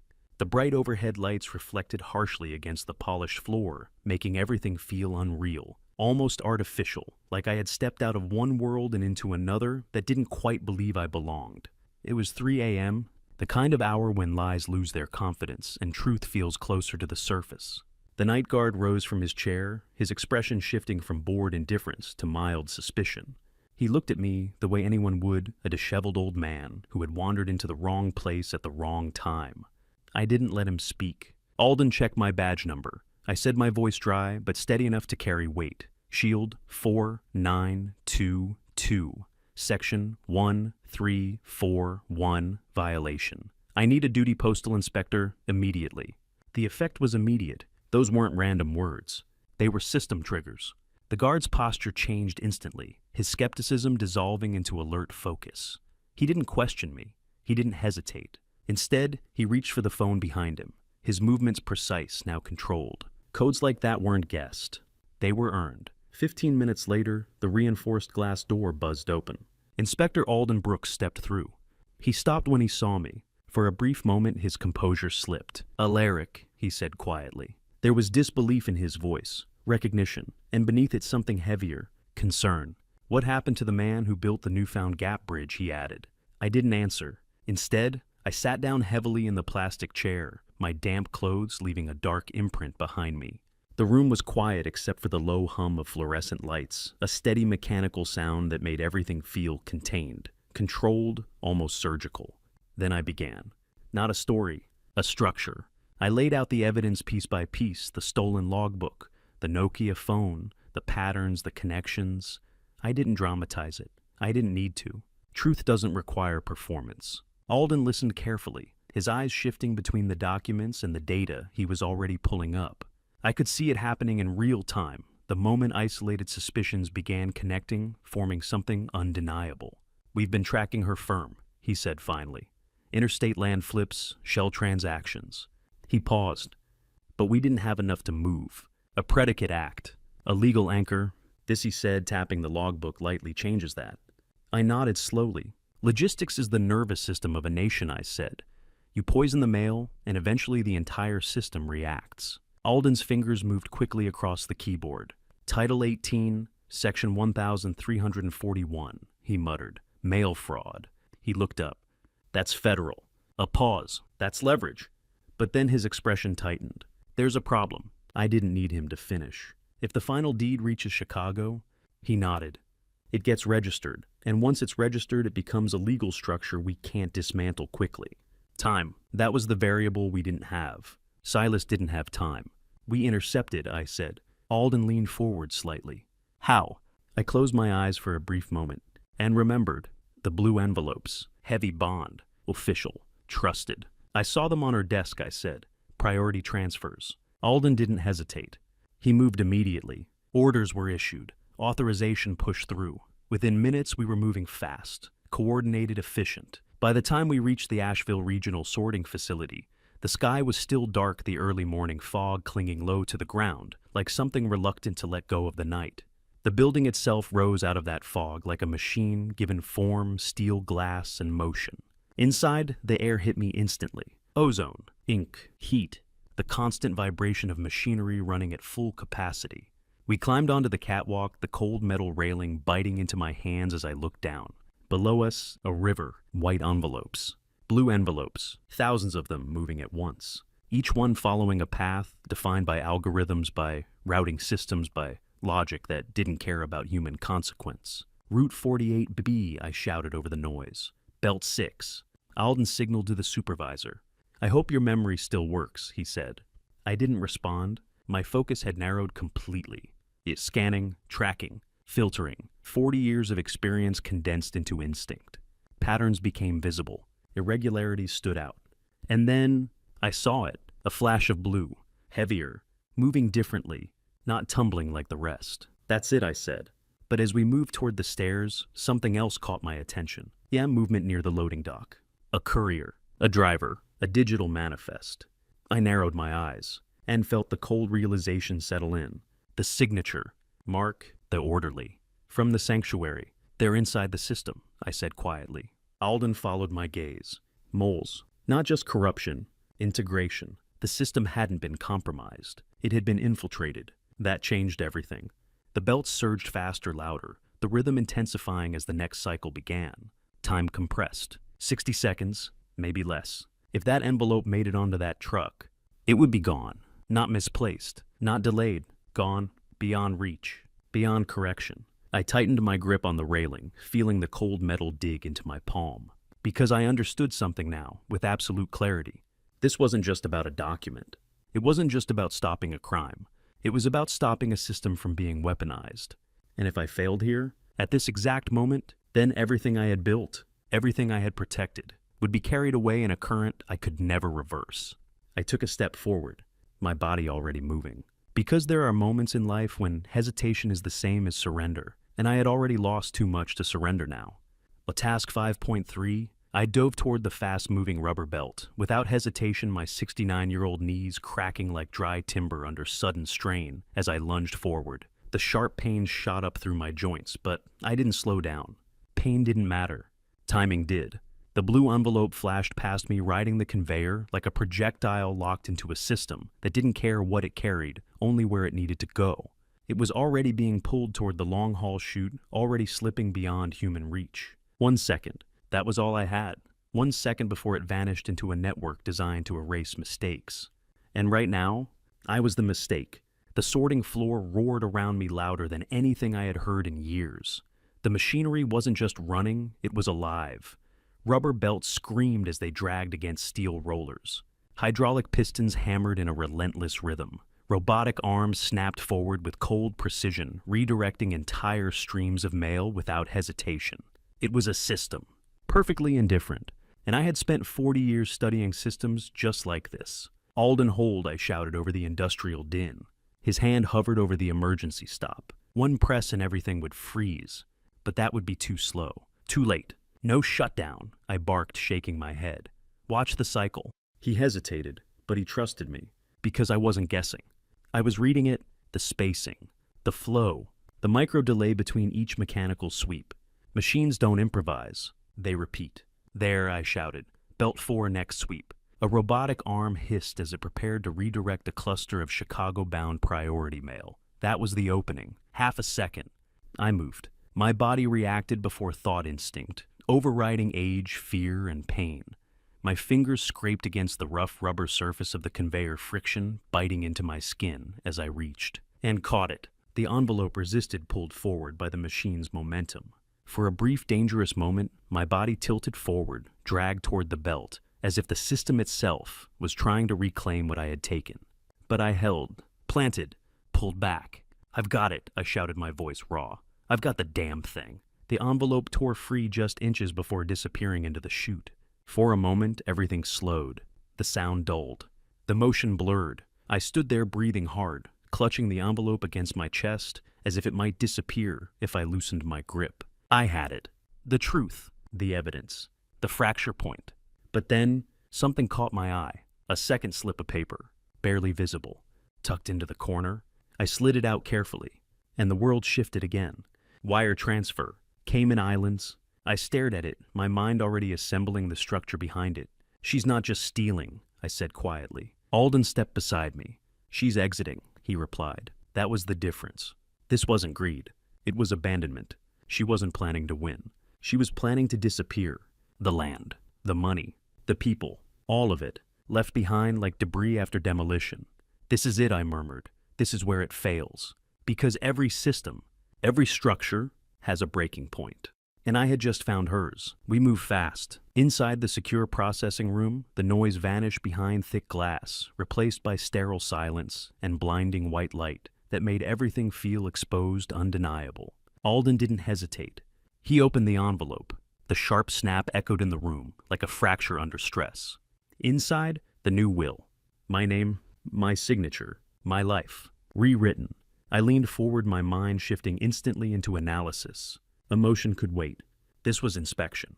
Look at the signature, I said. Alden followed my finger. There it was. My name. But wrong. She copied the tremor, I said. The jagged loops. The uneven pressure. The deliberate instability. She studied it, I added, practiced it. But that was her mistake. A real tremor isn't consistent. It fluctuates, breaks pattern. This was controlled. Too controlled. She overcorrected, I said quietly. Alden shifted to the notary, Arthur Vance. The name hit me like a distant memory. That can't be right. Alden checked. His fingers moved quickly, then stopped. He looked at me. Dead, he said. 3 years. Silence settled over the room. Cold, heavy. She forged a dead man's credentials, I said slowly. Reused the system. Layered fraud. Calculated. Engineered. A machine doesn't care about intent, I said, staring at the document. It only reads what's fed into it. I looked up.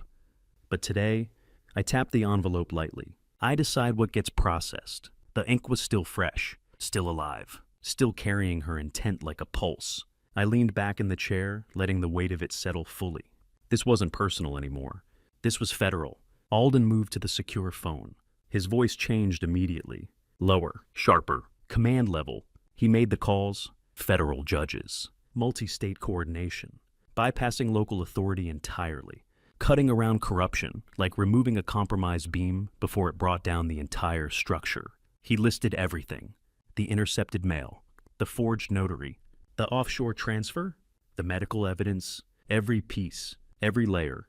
I watched him feeling something shift, not inside me, but around me. The system was moving, slow, massive, but unstoppable once engaged. He hung up, turned to me. The judge signed. A pause. Title 18, Section 1341. Mail fraud, federal jurisdiction. It's a lock. Another breath. We have a no-knock warrant. Immediate. Multi-agency. Final. I nodded slowly. It was never about the money, I said. My voice was steady now. It was about control. Alden held my gaze. And now you have it. Silas. Room 304. Strapped down. Monitored. Waiting. That image didn't leave my mind. Alden began sealing the documents into an evidence bag. Then he stopped. His eyes narrowed. Alaric. He slid the envelope back toward me. Look at the return address. I read it, and everything aligned. Sheriff Vesta York. The room felt colder. She's not protecting the operation, I said. She is the operation. Logistics. Distribution. Execution. She wasn't outside the system. She was embedded in it. I stared at the federal seal on the warrant. And for the first time in 2 years, I didn't feel hunted. I felt anchored. The currents shifting, I said quietly. Alden checked his sidearm. We move in 1 hour. He looked at me. But we need them calm. Pause. No panic. We both understood. The IV pump. One wrong move. And Silas would never leave that room. I reached for the burner phone. Cold. Light. Decisive. I'll make the call, I said. Because this was the last step. The final alignment. The moment everything balanced or collapsed, the safe room fell silent again. Only the low hum of machines remained. I stared at the phone, at the number, at the woman who had dismantled my life, piece by piece. Every collapse starts with something small. A crack, a weakness, a flaw. She left hers in the mail. And now, I was going to widen it, slowly, deliberately, until every piece of her structure failed at once. Until there was nothing left to hold it together. Until the system she trusted became the force that destroyed her. I lifted the phone, and this time, I wasn't calling as a victim. I was calling as the man who was about to deliver the final load. Task 6.1, I stared at the black plastic of the receiver for a long moment before lifting it, fully aware that what I was about to do required a different kind of strength than anything I had faced before. Not physical strength, not endurance, but something colder. To save my son, I had to lie. And not just any lie. I had to deceive a woman who had spent the last 2 years perfecting deception as both weapon and shield, refining it until it was indistinguishable from truth. The silence inside the federal safe room pressed against my ears like altitude pressure, heavy and constant. It wasn't empty, it was loaded. Every hum, every faint vibration from the recording equipment seemed amplified in the stillness. The low murmur of technicians working in the adjacent room blended into a steady background noise like distant machinery, keeping something enormous in motion. Inspector Alden Brooks stood behind the glass partition, his arms folded, his eyes locked on me. When I glanced up, he gave me a short, firm nod. Not encouragement, confirmation. This was happening. I drew in a slow breath, tasting the cold, recycled air of the basement briefing room. It felt sterile, stripped of life, as if even oxygen had been filtered down to its most basic components. Then I dialed the number. Each digit had been memorized long ago, burned into my mind during the weeks I had spent wandering through the fog she created. The line rang once, twice. On the third ring, it clicked open. Alaric. Leonie's voice came through sharp, jagged, edged with suspicion. It wasn't relief. It wasn't surprise. It was calculation. I thought Vesta made it very clear you weren't to make contact. I closed my eyes for a fraction of a second and stepped fully into the role I had rehearsed. I have nothing left, Leonie, I whispered, letting my voice fracture, forcing a tremor into every word. I'm out here. Asheville. I've been sleeping on the street. I let a breath hitch, a controlled break. I'm cold, I added, and I'm tired of fighting. Across the room, I saw the technicians immediately lean in, their hands flying across keyboards. Data streams lit up the monitors. They weren't just listening, they were hunting. You win, I said. Those 2 words carried more weight than anything else. I'll sign everything. The 65 acres, the resort waiver, the trust, all of it. Silence. Heavy. Measured. I could almost hear her thinking.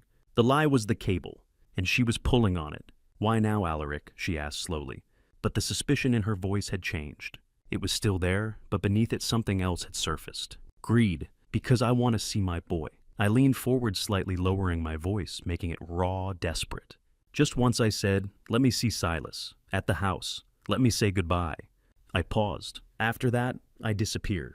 Behind the glass, Alden's team moved faster. One of them pointed at a screen, another nodded. They were using the duration of this call to plant a high-frequency tracking burst into her phone, a digital tag that would lead them straight to Faulkner's hidden operations. The Trojan horse wasn't just me. It was the signal. The longer she stayed on the line, the deeper the hook set. "Be at the house," she said finally. "Noon, the 20th. Her tone sharpened. "And Alaric," I waited. "If you're even 1 minute late, or if I see so much as a patrol car within 5 miles. A pause. Controlled. Silas goes back to the clinic. The threat wasn't loud. It didn't need to be. It was absolute. The line went dead. I lowered the receiver, slowly placing it back into its cradle with deliberate care. Alden stepped into the room immediately. "We've got her," one of the techs said. "Signal's clean. Tracking is live." Alden looked at me. "Now we finish it. A lie is like a tension cable. Pull it too tight and it snaps." But Leonie, she wasn't just pulling. She was anchoring herself to it. October 18th. 2 days before the meeting, I stood in the tactical operations room, surrounded by flickering drone feeds and digital overlays of my own land. The room smelled of stale coffee gun oil and long hours in an environment built for decisions that didn't allow hesitation. The SWAT leader stood over the table, his presence solid, immovable. His jawline was set like carved stone, his eyes scanning the map, not as terrain, but as a sequence of breach points. "This is not a rescue mission," he said flatly. He pointed to the perimeter. "It's an execution of federal justice." The laser traced the tree line marking positions. "Teams will be in place here, here, and here. Dense cover, no visibility." He looked at me. "We move the moment you give the signal." Alden stepped forward, placing a small transmitter into my hand. "You'll be wired," he said. "We need her confession. Clear, undeniable." His voice lowered slightly. "Once Silas is physically in the room, and you confirm he's alive." He held my gaze. "You say the phrase certified delivery." I nodded slowly. "The hammer, that was the hammer." I turned my attention to the drone feed. My roof, my porch, my land. Seen from above, it didn't look like home. It looked like a target. Then I saw it. Movement. In the barn. I leaned closer. "Those aren't ours," I said. The SWAT leader didn't hesitate. "No," he replied, "they're not. Sheriff Vesta's private team, positioned, waiting, not to protect, to eliminate." The moment the papers were signed, I wouldn't leave that house alive. The trap had layers. But so did ours. By the night of the 19th, everything was in place. Merritt stood behind me in the equipment room, adjusting the Kevlar vest beneath my flannel shirt. The rough scratch of the Velcro echoed louder than it should have in the quiet space. "It's tighter than your old safety vest," he said. I let out a slow breath. "It's heavier," I replied. "Not because of the plates, because of what it meant." Merritt met my eyes. No words. Just understanding. He had been cleared to operate with the perimeter team, guiding them through terrain we both knew better than anyone. "You come back," he said finally. "Not a question. A statement." I checked the microphone one last time, feeling the wire secured against my chest. The red light blinked. Steady. Alive. I looked at the equipment cases, the weapons, the cold steel, and precise preparation. I wasn't inspecting structures anymore. I was stepping into a demolition. Every piece of Leonie's plan was now under surveillance. Every exit covered. Every weakness identified. I thought about Silas, about his hollow eyes, his shaking hands, and in that moment, the fear disappeared, replaced by something else. Something colder. Resolve. Tomorrow was October 20th. The day she thought she would win. The day she planned to take everything. The day she believed I would finally break. But I wasn't walking into my grave. I was walking into the final inspection. And this time, I wasn't there to measure the damage. I was there to make sure the collapse was complete. I stood on my own front porch and waited for the woman who had stolen my life to invite me inside. That alone should have been enough to tell anyone watching that something in the world had shifted out of alignment. A man should never have to ask permission to enter the house. He built the land he defended. the place where his name had been carved into the foundation long before greed ever found its way through the door. And yet, there I was, waiting. My fingers twitched not with the frailty of age I had spent months performing, but with something far more dangerous. A contained energy, a pressure building beneath the surface like steel under strain, just moments before it gives way. Every step I had taken up that gravel driveway echoed differently that night. The crunch beneath my boots wasn't just sound. It felt like resistance, like something objecting to my return. It reminded me of bone under stress of structures forced to bear weight they were never designed to carry. I paused just before the threshold. My hand brushed lightly against my chest, feeling for the small, concealed microphone taped beneath the fabric. The tiny red indicator pulsed steadily, a quiet artificial heartbeat layered over my own. 2 rhythms, one for survival, one for truth. Out beyond the porch hidden in the tree line, I knew they were already in place. Federal agents silent and patient, waiting for the signal. I couldn't see them, but I could feel their presence like tension in a suspension cable held controlled, ready to snap into action. And somewhere out there, Merritt, watching, unmoving, the kind of man who didn't need instructions twice. The door opened. Sheriff Vesta York stood framed in the doorway. Her posture relaxed, her expression already shaped into that familiar cutting smirk. She looked at me the way predators look at something they've already decided is too weak to fight back. "Well," she said, her voice dripping with satisfaction. "Took you long enough." She stepped forward and ran her hands over me in what was supposed to pass as a search. It wasn't thorough. It wasn't careful. It was lazy. Arrogance. That was her flaw. Her fingers skimmed over the fabric of my flannel shirt, missing everything that mattered: the wire, the Kevlar, the truth sitting inches beneath her hand. "Clean," she said, glancing over her shoulder. "Let him in." I didn't answer, didn't look at her. I let my shoulders sag, my eyes dull, my movements slow and uncertain. I let her believe what she wanted to believe, because belief is the most dangerous blind spot of all. I stepped past her and into my own house. The moment I crossed the threshold, I felt it immediately. Wrong. Not broken, not yet, but altered. The air felt colder, thinner, like something essential had been stripped away and replaced with something artificial. My study was no longer mine. The bookshelves that had once held decades of knowledge had been pushed aside. My blueprints, maps of bridges of load-bearing systems of careful precision, were stacked carelessly like they no longer held value. In their place stood something sterile, controlled, a command center. Leonie sat behind my desk. Not my desk. She leaned back slightly in the chair, her posture effortless, her presence dominating the room like she had always belonged there. She didn't look like an intruder. She looked like ownership. To her right stood Dr. Emmerich Faulkner, composed and clinical, carrying with him the faint scent of antiseptic and polished wood, a man who treated human lives like controlled experiments.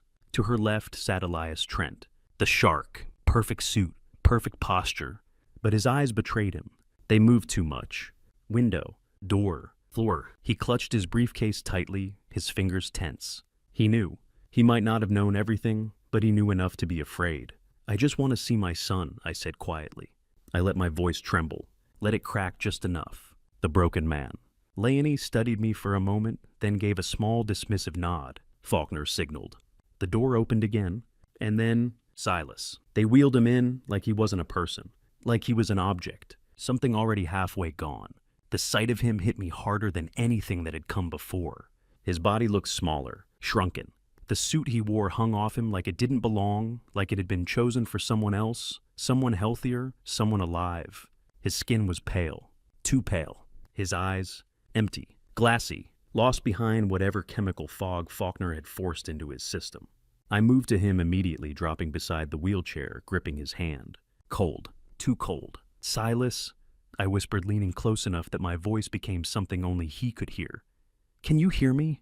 His fingers twitched, slight, uncertain, but real. "Stay with me," I murmured, "just a little longer." Leonie's voice cut through the moment, sharp, impatient. "He's fine," she said, "just tired."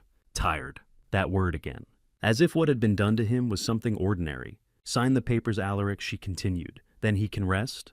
I turned slowly, looked at the desk. The documents were laid out neatly, deliberately: final transfer papers, legal waivers, everything she needed to take the last piece. Everything. She pushed a gold fountain pen toward me. It gleamed under the light. Heavy. Phenol. I reached for it, let my hand shake violently. The pen slipped, clattered loudly against the desk. I can't, I stammered. My mind, it's all fog. Leonie laughed, a sharp, high-pitched sound that echoed unnaturally through the room.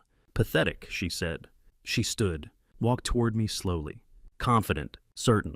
You spent your entire life finding weaknesses, she said. Cracks in steel, fault lines in structures. She leaned closer. And you never saw the one in your own house. Her smile widened. You were too slow to die, she added softly. So I helped you. And then she told me everything. The poisoning, the medication swaps, the falsified reports, the manipulation. She spoke like someone recounting a brilliant design, proud of every calculated step.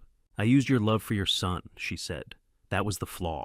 I felt something shift inside me. Not break, settle. Why, I asked. My voice changed. No tremor, no weakness. Just steel. Why destroy a family for a parking lot?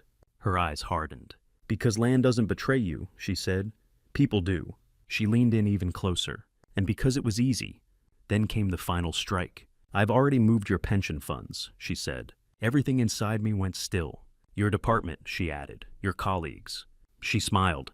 They'll retire with nothing. Silence filled the room. Heavy. Phenol. I looked at her. And for the first time, I let her see me. The real me. I stood up, slowly, deliberately. The weakness disappeared. Her expression changed. Confusion. Fear. Just a flicker.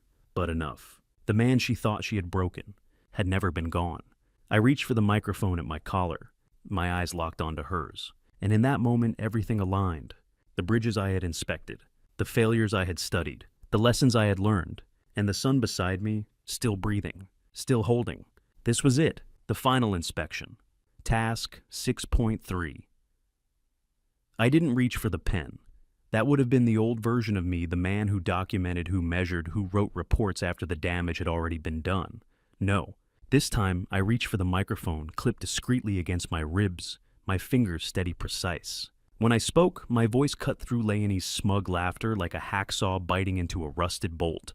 Slow grinding, but absolutely unstoppable. The silence that followed her confession was not empty. It was pressure, heavy, suffocating. The kind of silence that settles over a bridge seconds before it collapses, when the load has exceeded what the structure can bear, but the failure hasn't yet announced itself. I stood up, perfectly straight. The faint tremor I had been performing carefully, deliberately vanished, as if it had never existed. My hands steadied, my breathing leveled, and when I looked at Leonie, I didn't see a predator anymore. I saw a fault line. I believe this is a certified delivery. Leonie, I said. My voice didn't rise. It didn't need to. It carried the authority of a man who had finally reclaimed his foundation, who knew exactly where every beam stood and exactly which ones were about to fail. The trigger phrase had barely left my mouth when the world outside the study detonated into motion. The front windows exploded inward. Glass shattered in a violent cascade, thousands of fragments catching the light, like diamonds as they rained across the Persian rug. The sound was sharp, violent, absolute, a rupture. Then came the flashbangs, a concussive boom that slammed into the room, followed by a blinding white light that swallowed everything. Except me. Because I had already closed my eyes. I had calculated the timing, prepared for the breach. When I opened them again, the room had transformed. Federal agents flooded in disciplined, fast, overwhelming. Their boots struck the hardwood in synchronized impact, each step echoing like a gavel hitting wood. Judgment. Federal agents. Down on the ground. Hands where we can see them. Their voices overlapped sharp and commanding, cutting through the haze of smoke that now filled the study, carrying that acrid metallic scent of detonated charges. Leonie was still laughing when it happened, or trying to. An agent grabbed her, slamming her face first into the wall. Her expensive cardigan snagged on a jagged edge of a shattered frame fabric, tearing as easily as her control over the situation. "This is illegal!" she screamed, her voice cracking under pressure. "You can't do this." But her words had already lost their power. Across the room, Dr. Emmerich Faulkner, the man who had clinically measured my son's decline like he was documenting a controlled demolition, lunged for his leather medical bag. Desperation. His fingers clawed at the zipper, reaching for a syringe. A last attempt at control. He didn't even get it open. Two agents tackled him hard, slamming him into the floor with a force that knocked the air from his lungs. His designer glasses flew from his face, skidding across the glass-littered floor until they disappeared beneath the desk. The vulture had been grounded.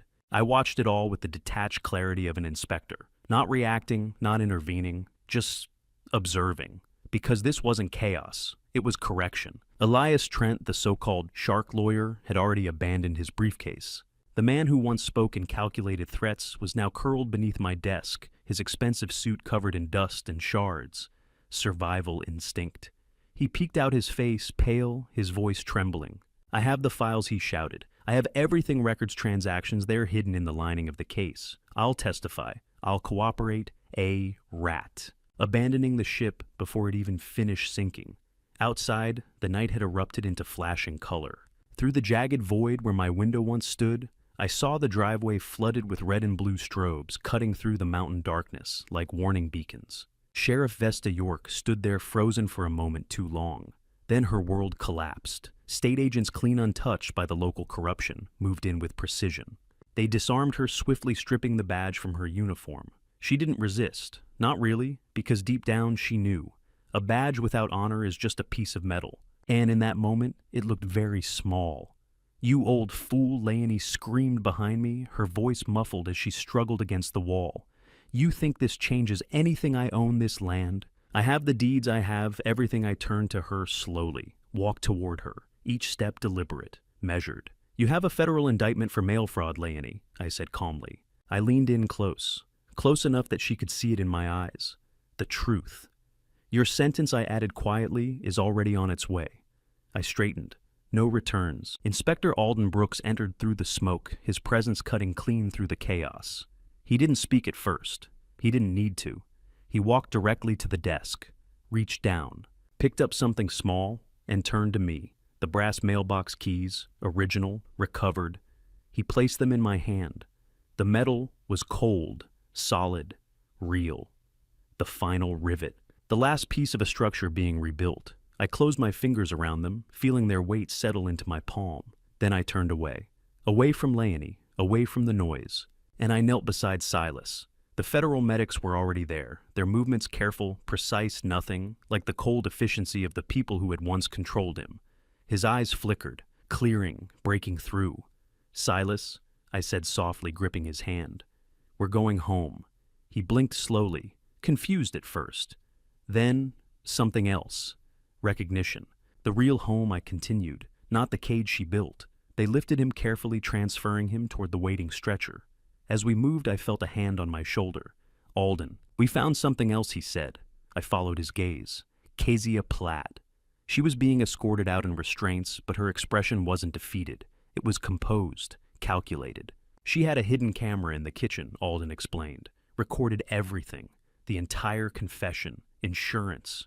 Even among predators, no one trusts anyone completely. "We have it all," he added. I nodded slowly. "Good," I said. "Because truth doesn't just survive, it multiplies." I stepped out onto the porch. The night air hit me cold and clean, cutting through the lingering smoke behind me. The convoy began to move, vehicles pulling away one by one, their lights fading into the mountain mist. The war was over. The house behind me was broken, glass-shattered walls scarred the air still heavy with the aftermath. But it was mine again. I reached into my pocket, touching the keys. They didn't feel like a burden anymore. They felt like a beginning. The house would need repairs, new windows, new locks, time to erase the scent she left behind. But the structure was still sound. I looked up at the peaks of the Blue Ridge Mountains, their dark outlines sharp against the sky. For the first time in a long time, everything was clear. The delivery had been made, the signatures held, the system had responded, and the predators, they were gone. I let the keys fall back into my pocket, the soft metallic click echoing in the quiet. A small sound, but a perfect one. Because I had spent my life building bridges, making sure they held, making sure they carried weight. And today, I had saved the only one that mattered. I turned and walked down the steps toward the ambulance, toward my son, toward the only structure worth rebuilding, one piece at a time. The steady rhythmic beep of the hospital monitor should have been a sound of urgency, of danger, of something hanging by a thread. But to me, it was the first honest heartbeat I had heard in my family in nearly 2 years. It was clean, predictable, real, I sat in the sterile white stillness of the university hospital room, my back slightly hunched, my hands resting on the cool metal railing of Silas's bed. The light filtering through the blinds carried that soft, early morning glow, gentle, almost apologetic, as if the world outside understood that inside this room, time needed to move slower. Outside, life continued in its usual relentless pace. Cars moved, people hurried, deals were made, lies were told. But here time had slowed to something deliberate, something careful, the speed of a fracture healing. Silas lay before me, still and pale, but no longer hollow. That was the difference. Days ago, he had looked like something already lost, like a structure stripped of its internal support. Now there was something returning to him, something rebuilding. The specialist had been working around the clock for 48 hours straight, flushing the cocktail of neuroleptics out of his system. A controlled purge. A chemical war fought silently through IV lines and measured doses. It had not been gentle. His body had trembled. His skin had broken into cold sweats. His breathing had shifted between shallow and ragged. There were moments I had to look away not out of fear, but because I understood exactly what it meant. I had spent my life inspecting damage. And this was deep structural compromise. Detoxing a man is like sandblasting a bridge. It's loud. It's violent. It strips everything down to raw material. But it's the only way to know if the steel underneath still holds. I stayed by his side the entire time. I didn't leave for meals. I didn't leave for rest. The world outside that room could wait, because for the first time in a long time, I knew exactly where I was supposed to be. My fingers traced absent patterns along the plastic railing. As I sat there, my mind quieter than it had been in months. The keys in my pocket shifted slightly when I moved their weight familiar, but they didn't feel like a burden anymore. They felt like a foundation. I had managed to recover a significant portion of what Leonie had siphoned away, assets scattered across accounts hidden in shell transactions, buried in the kind of paper trails she believed no one would follow all the way through. She had underestimated something. I don't stop at surface-level damage. One of the first things I did with those recovered funds was something small, quiet, invisible to anyone who wasn't paying attention. I settled a debt. Sarah, the bank teller, from the morning in the Highlands. The one who had looked at me not with suspicion, not with indifference, but with something rare, human decency. She had risked her job to show me a fragment of truth when I needed it most. So I paid off her mortgage. No announcement, no explanation, just a quiet transaction. A structural repair. Because when the world tries to collapse on you, the only way forward is to reinforce what still stands. By the second day, the color had begun to return to Silas's face. Faint at first, a barely there pink beneath the gray, but it was there. Proof. The system was clearing. The structure was holding. And then he woke. Not the restless, fragmented awareness I had seen before. Not the empty stare of a man trapped behind chemical fog. This time it was different. His eyes opened slowly, adjusting to the light, and then they found me. Focused. Clear. Recognizing. "Dad," he whispered. Just one word. But it carried weight. It carried presence. It carried him. I leaned forward, immediately gripping his hand, firm, steady grounding. "I'm right here, Silas," I said quietly. "I'm not going anywhere." His fingers tightened around mine. Not weakly, not uncertainly. With strength. A measured, deliberate pressure that told me everything I needed to know. The beams hadn't snapped. "They're gone," I added. "Every single one of them. The vultures are in cages." He let out a slow breath, his eyes drifting briefly toward the window. "I can see the mountains again," he murmured. I followed his gaze. "They're not moving," he said softly. "The clouds, they're still." I swallowed, my throat tightening. "That's because they were never supposed to move," I replied. A week later, I found myself standing in the doorway of Merritt Rawlings's apartment. The place was modest, clean, functional. The kind of space built for survival, not comfort. He sat in a chair near the window, flipping through a tactical magazine, his posture relaxed but alert, like a man who never fully turned off his awareness. His injuries were still visible. The cracked ribs had slowed him down, and there was a deep bruise along his shoulder that hadn't fully faded. But his eyes, sharp as ever. Merritt didn't look up immediately when I entered. He didn't need to. He had already registered me. "Door was unlocked," I said. "Would have been disappointed if you knocked," he replied dryly, finally glancing up. That was Merritt. No theatrics, no unnecessary words. Just clarity.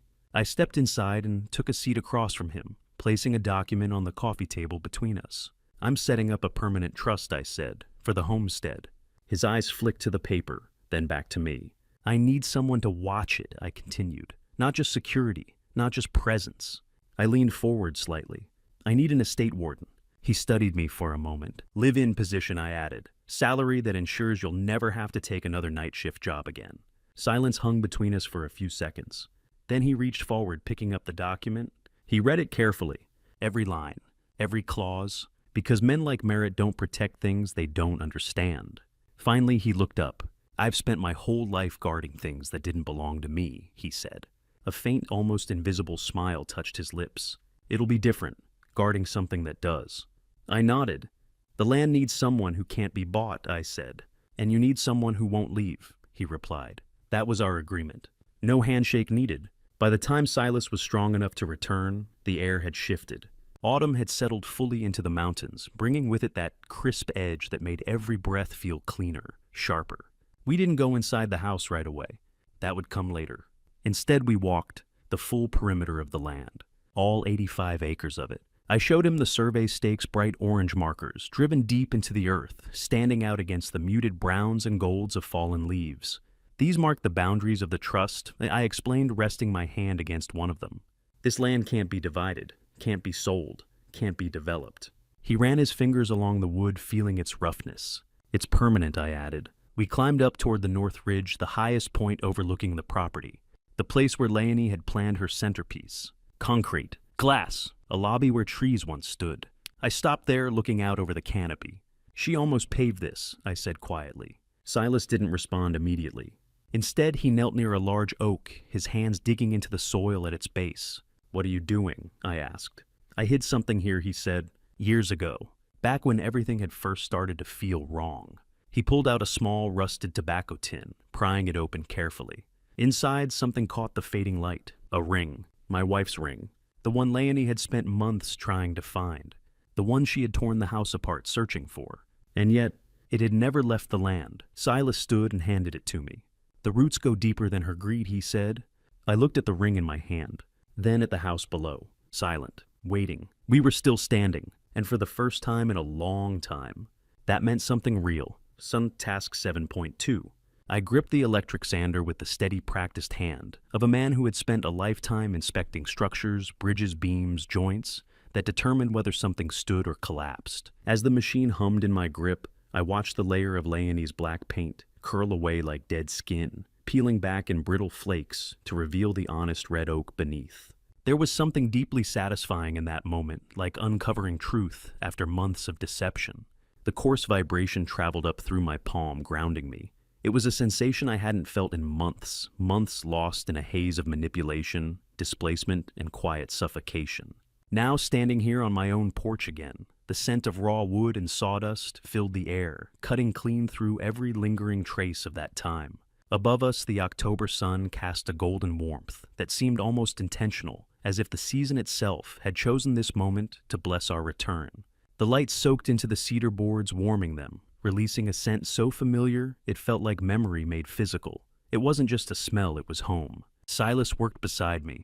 His movements had changed. There was strength in them now, confidence. He used a hand scraper along the lower moldings, drawing it slowly, deliberately, each stroke precise. I watched him for a moment, not as a father evaluating a son, but as a man witnessing another man rebuild himself. The focus in his eyes was sharp, unclouded. Whatever had been broken in him, it was healing. I moved the sander along the edge of the heavy doorframe, guiding it into a tight corner where the wood met the stone foundation. As the vibration intensified against the confined space, something shifted, a faint, metallic rattle from within the structure. I stopped immediately. The sudden silence rang louder than the machine had. Carefully, I reached into the narrow, recessed gap, my fingers brushing against something cold and smooth. I pulled it free, a small, oxidized brass cylinder, no longer than my palm. For a second, I just stared at it. Then I let out a breath I didn't realize I'd been holding. "It's still here," I said quietly. Silas looked up, wiping his hands on his jeans as he stepped closer. When he saw it, his expression shifted, confusion at first, then recognition, and finally something softer, something almost boyish. "We buried that," he said. 40 years ago, I replied. Back when he was just a kid, small hands gripping tools too big for him, insisting on helping me set this very frame. We had hidden that brass tube together, a tiny time capsule tucked into the bones of the house. A secret only we knew existed. And somehow, it had survived. Through renovations, through Leonie's sterile corporate redesign, through every attempt to erase what this place meant. She had changed the colors, the furniture, the layout, but she never understood the structure. She never saw what mattered. I handed the cylinder to Silas. We didn't open it. We didn't need to. Whatever was inside, old notes, maybe a childish drawing, it wasn't the point. The memory was enough. The fact that it had endured hidden in the very framework of the house, untouched by everything that tried to overwrite it, that was enough. For a moment, the weight of everything that had happened, the betrayal, the loss, the anger faded. In its place was something quieter, stronger. Connection. We spent the rest of the morning restoring the entrance, not just repairing wood, but reclaiming space. Every stroke of the brush, every scrape of old paint, every replaced fixture, it was deliberate. We were removing every trace of her influence, every aesthetic lie she had layered over our lives. By midday, the old black door was gone. In its place, we mounted a new one, solid clean, and painted a bold, vibrant red.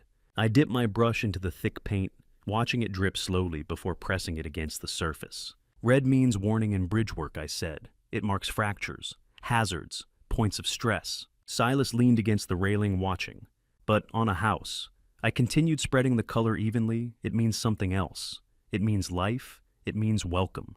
It tells the world the structure is sound and that the master is home. He smiled, then not a forced smile, not the guarded expression I'd grown used to seeing, but something genuine. "It looks like home again, Dad," he said. I stepped back, looking at the finished door, the sunlight catching its surface and making it glow. "Better than it has in years," he added. And for once I believed him without hesitation. As the hours passed, something else began to happen. People noticed. Neighbors drove by slowly, their tires crunching against the gravel road. Some honked softly, others waved. A few even slowed to a near stop, watching as we worked. They weren't just observing repairs. They were witnessing restoration. Not just of a house, but of something larger. A balance that had been disturbed, a structure that had been fractured by greed and deception. Peace, I realized, isn't the absence of conflict. It's the quiet certainty that things are finally where they belong. By the final morning of October, the work was done. I sat on the porch swing, its familiar creak settling into a rhythm that felt like a heartbeat. The mountains stretched out before us, silent and steady, unchanged by everything that had happened. I checked my watch, 9:15 a.m. Right on time. Silas stepped out carrying 2 glasses of iced tea, the condensation already forming on the glass. He handed one to me before sitting down beside me, the swing shifting slightly under our combined weight. "The world's still moving," I said, taking a sip. The cold sweetness cut cleanly through the crisp air. For once, I added, "We're not chasing it." He nodded. On the small tablet resting on the table beside me, a muted news report played. The footage showed Leonie being escorted into a federal facility, dressed in a plain, colorless jumpsuit.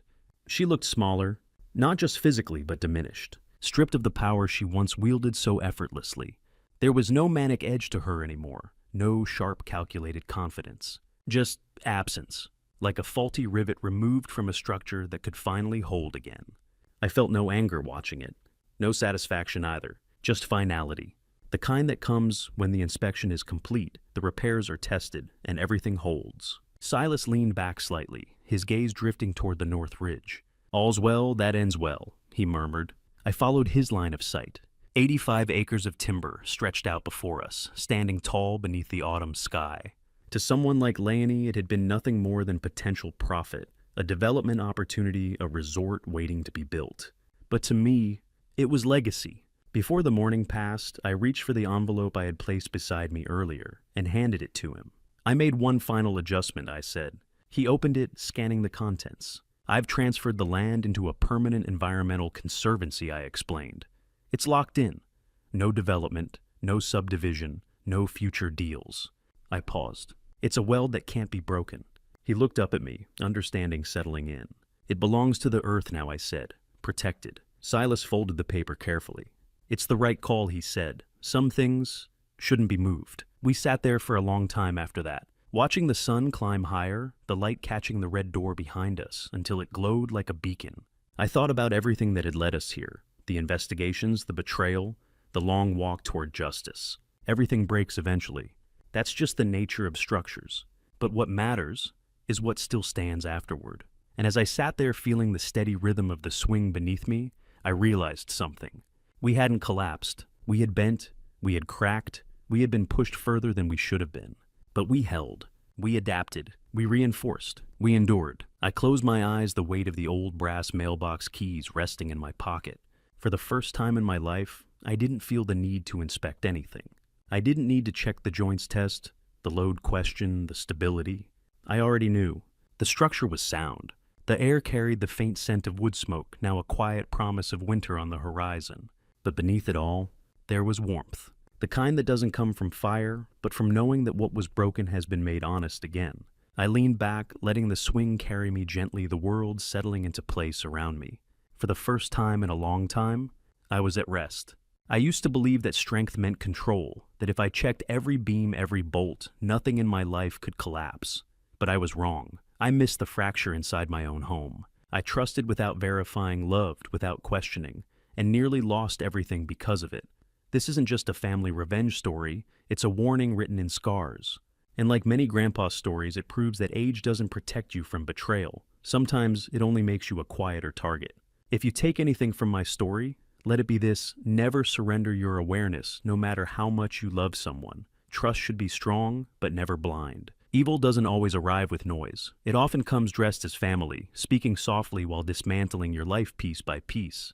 I learned that the hard way. And like all family revenge story arcs, the truth didn't save me. Immediately, it tested me first. There were nights I felt completely alone. But I held on to one thing: God sees what we cannot. Even when lies surround you, truth has a way of surfacing slowly, painfully, but inevitably. That's something I will never forget. So, if you're listening to this as part of Grandpa Stories, don't just hear it, learn from it. Protect your name. Protect your mind. And never let anyone convince you that you are weaker than you truly are. This was my family revenge story, and if my voice still reaches you, then maybe it wasn't all for nothing.